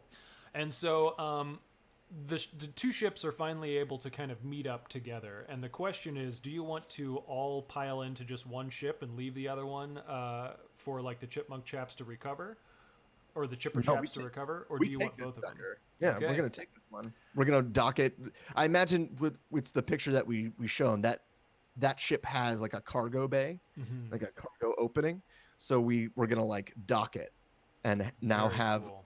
a skiff as well as our new ship. How exciting. Okay, so you two, what we need is a roll to get away from this scot-free. Either like a finesse roll to pilot the ship away, or a prowl roll to pilot the ship away unnoticed, or something. What do you all think? I think Verity, what do you have in your finesse? I just have the one. And I just have the one in prowl. So it's going to be the same either way. But do we get an extra dice because we're using our cohort? Yeah, Cohorts. Right? absolutely. Cool. Do you want to roll this or me, Verity? I can roll it. Okay. So then that's 2, right? So we have 1 for my finesse and then 1 for the cohort. Mm-hmm. That's right. And Okay. I'm going to say it's a risky position now because you're mostly in the clear, and it'll be a standard effect because you've got this this pilot who's actually doing the piloting. You're basically just like spotting a route or something. Mm-hmm. Okay. 5. 5. Okay, so you do it. I think here's what happens. You chart this course that's going to take you through the Cloud Veil. Mm-hmm. And you make it through the Cloud Veil, but it's really lashing rain that requires you to be like out in the elements because the glass on the front of this thing broke. So you do get away, and you do get away unnoticed, but the consequence is that you're all going to have colds. You're all going to have level 1 harm as colds. Because you were out in the elements for this, like, the hour or 2 that it took you to get through. Cool. However, we have arrived at the end of our score, so you have successfully commandeered a flying base for yourselves that is disguised, it's mobile, and it's secure, protected from break-ins, but obviously it does need a little bit of touching up. I think your cohorts are going to be able to handle that for you, and I would like to do a very quick summarized version of downtime. So typically what you do in downtime, you have 2 actions that you can do for your own projects, but first we do heat, payoff, entanglements, and that sort of thing. So let me pull up the downtime tab on my book here, and we will go through this bit by bit. So payoff. You earn 2 rep per score by default. If the target of the score is a higher tier than you, take +1 per tier higher. So the Commerce Guild, I imagine, is probably a tier 4 group. So that's going to be 6 rep. So you've got 2 rep by default, and then another 4 rep for the tier. Then we're going to determine coins. So because you chose complexity about the complication for the score at the beginning, about how it was more involved than you thought it was going to be, you get +2 coin by default, right? However, I would say this is...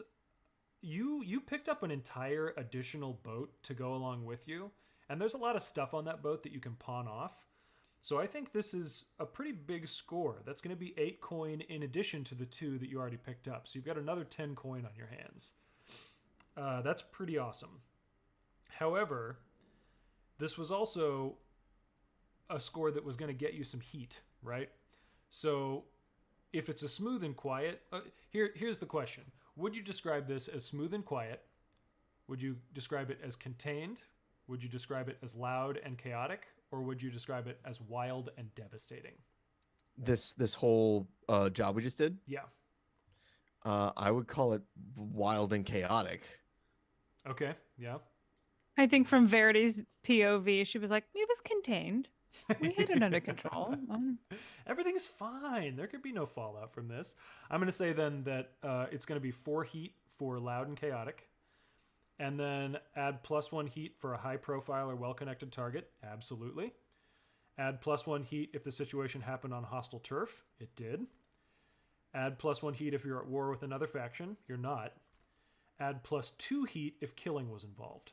It was. So this is 4 heat +2 for complications plus another 2 for killing. So that's 8 heat total. This was a really heated exchange that you all had. That is just too bad.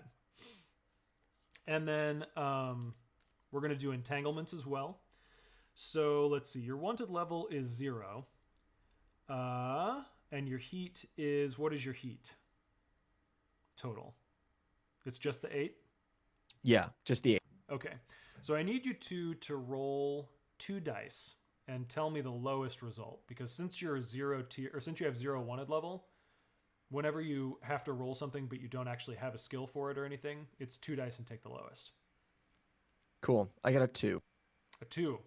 So what that means is either one of your PC's rivals arranges for one of your contacts, patrons, clients, or a group of your customers to switch allegiances due to the heat on you, or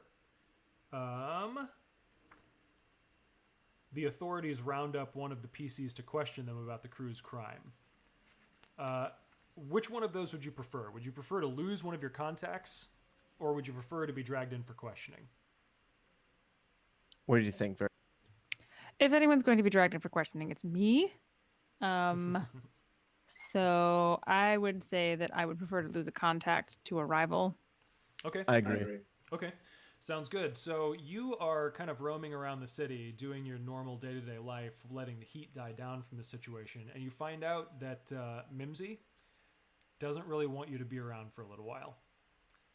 Mimsy is kind of like, hey, look, it's not that I don't like you. I really appreciate your patronage and everything, but you're dealing with some pretty heavy stuff, and I don't want that smish on my doorstep. So can you just chill out and leave me alone for a little while?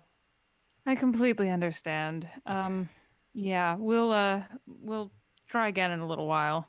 Okay. And she goes back to the gang and she's like, boys, no more free drinks at some days. The only person who seems really upset about this is Ash. Ash is like, oh, are you kidding me? I'm so sorry, dear. This Fen and Smish, I can't stand it. And then, so at this point, like I said, you have 2 downtime activities that you can pursue. The list of downtime activities is acquiring an asset, starting a long-term project, recovering from your wounds, reducing heat, training to improve your skills, or indulging your vice. Indulging your vice is the way that you get rid of stress, and recovering is the way that you get rid of harm. Reducing heat is obviously straightforward, and the other things I can answer questions for you if you have them. Cool. I definitely want to reduce stress. That's the first thing, since I only have 1 left. All right. Until I hit a trauma. So I'm gonna go blow off some steam. And how do you indulge your vice? Oh man.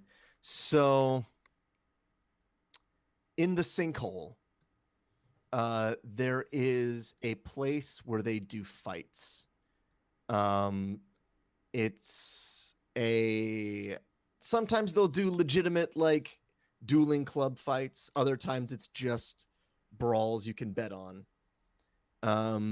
And Corin finds a way to get to the sinkhole one of these nights when he's just jittery and can't seem to fall asleep or get his brain off of what's been going on. And he goes and he fights in the pit, in the sinkhole at this place. Let's call it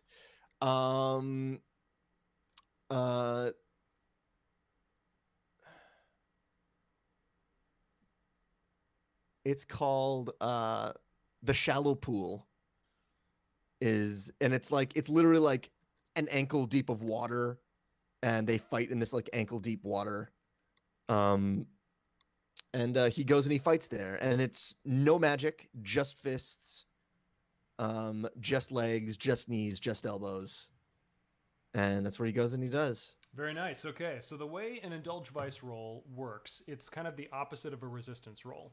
You roll one of your attributes, but instead of rolling whatever attribute is related to the action, you roll your weakest attribute. So the one that has the fewest number of pips. Which one is that for you? For me, that is... my prowl, skirmish, and command are all 1. No. So like between insight, prowess, and resolve. Oh, it's resolve. It's resolve. Okay. So your resolve then is the attribute that is most in thrall to your vice to go get beat up here in the fighting pits. And so go ahead and give me that roll. It's a 3. A 3. Okay. So you will subtract 3 stress from your total. Nice. And you can choose to do that again if you want to get rid of more stress, or you can try and recover from your wounds. Or I got to recover from my wounds, I think. So the way recovering from your wounds works, you have a little 4-segment clock that's next to your harm on your playbook. Mm-hmm. And when you roll to recover, you either roll on behalf of a healer that you're paying to do something, or you roll according to your crew's tier. And since you're tier 0, that would mean you're rolling 2 dice and taking the lowest result. Cool. Which one would you prefer to do? I don't think. I mean, we have the coin to do it, but I think Corin enjoys having all this money right now. I don't think he wants to give up any of it if he doesn't have to. So I'm just gonna roll 2 and take the lowest. Okay. Double sixes. Double sixes. Wow. Okay. So I don't think a critical is possible whenever you're rolling 0 dice. No. Lowest. So the lowest is a 6. Then. Yeah. In which case you fill 3 segments on your healing clock, and Cool. once you fill that 4th segment, you will clear all of your conditions will go down by 1. So if you've got 2 level 1 harm, then you get rid of those entirely. If you've got 2 level 2 harm, then they go down to level 1. Cool. So recovering is actually something that takes a little while. Yeah. But you are well on the way to recovering from your injuries. And Cool. Verity, what are you doing with your downtime actions? Verity definitely is going to indulge in her vice to blow off some stress. And what that means for her is she goes to Toffee Hallibroom's vintage shop consignment store and thanks Toffee for her help with the uniforms they needed. But she's also like, you got anything new? Like Belle in the bookshop, except desperate for fine vintage items. And so I think she probably, well, I don't know. I don't know if she trades something in that she's been holding on to that's kind of nice for like an upgrade, or if she's going to pay Toffee to Sure. have something new. Maybe that's a function of the roll result. Maybe depending on how high you roll, you either manage to trade something or you have to pay a little bit. Okay. All right. So how... So it's your lowest attribute. So whichever one has the fewest pips in the first column. Yep. Okay. Which one is that for you? Insight and prowess both have 1. So Okay. we'll go with insight for now. Okay, that sounds good. Actually, prowess... So I'm thinking about like the narrative of how this is tied into it. And insight would be like, oh yeah, you can spot a good deal. You know good clothes when you get it. But then prowess would be like, oh, but I'm kind of crap at negotiating. So it's whichever you think would be more appropriate, you know? I think insight. I think Okay. because she's in there looking for something new, but that she wants a good deal out of it. That sounds good. Okay, so go ahead and give me your roll, and let me know what your result is. It's a 5. A 5. Okay, so you managed to clear 5 stress then. Sweet. And that is a pretty good result. So you definitely managed to find some stuff that you can trade and swap out your wardrobe a little bit.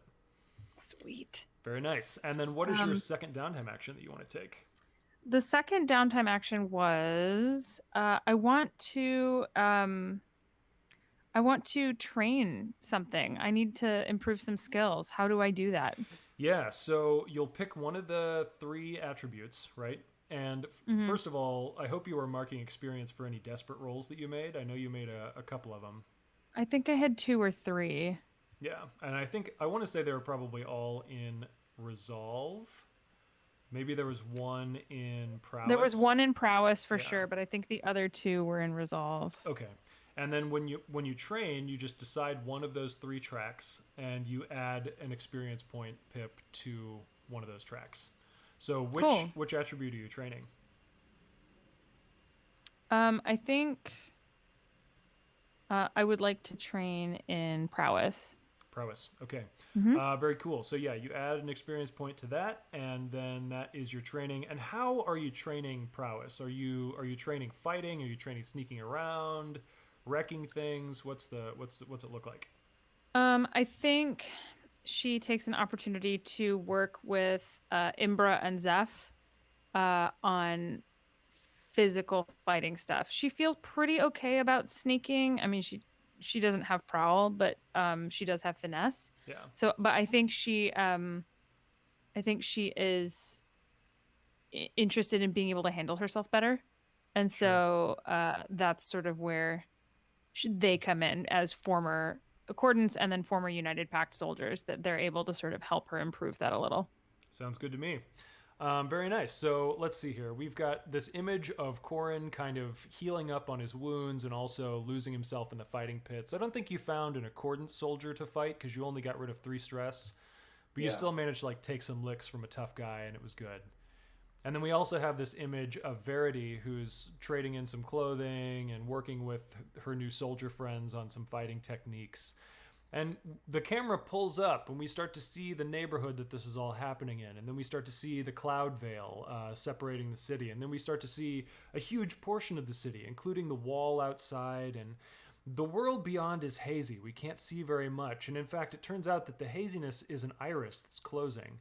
And as we close finally, we can just see this little spark of lightning as the iris closes and we fade to black. And that is the end of our session. Yay! Yeah. So thank you very much for everybody who watched. I hope everybody enjoyed it. And thanks to Ali and Drew for playing and giving me the opportunity to GM a session of Warda. This is super exciting. I of course, played before as Sandia Chandali and a few other folks. But yeah, this was a really awesome game. I think it went really well. I loved this. This was great. Thank you, Eli. Yeah, you bet. And so in the show notes on YouTube, I'll have links to where people can find you on Twitter and the Welcome to Warda homepage. Warda is available on podcast format. You can find it on pretty much any podcatcher. And I believe there's about to be a real pivotal finale going on, isn't there? Yeah. Do you want to talk about that, Allie, real quick?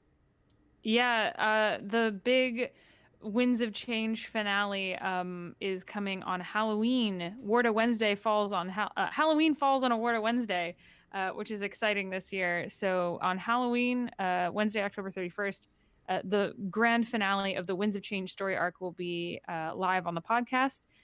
It's a 2-parter. Both parts will be released at the same time. It's a movie. Each part is a movie. The first part, I believe, is an hour 48. And the second part is like an hour 20, hour and a half. But they are both fully audio produced, full cast performance audio extravaganzas. And we're very, very excited to share it with everybody. And if you haven't caught up on Winds of Change and you don't have the time, don't worry. We will be releasing here over the next couple of weeks some shorter audio things that you can listen to get caught up, get familiar with the world, and get involved. How exciting. Yeah, well, once again, everybody, thanks for joining. And this has been Eli, Ali, and Drew taking you through Warda, Storms of War. And if you've enjoyed this, check everybody out. Otherwise, yeah, this city has 1,000 stories. What will yours be? Play to find out.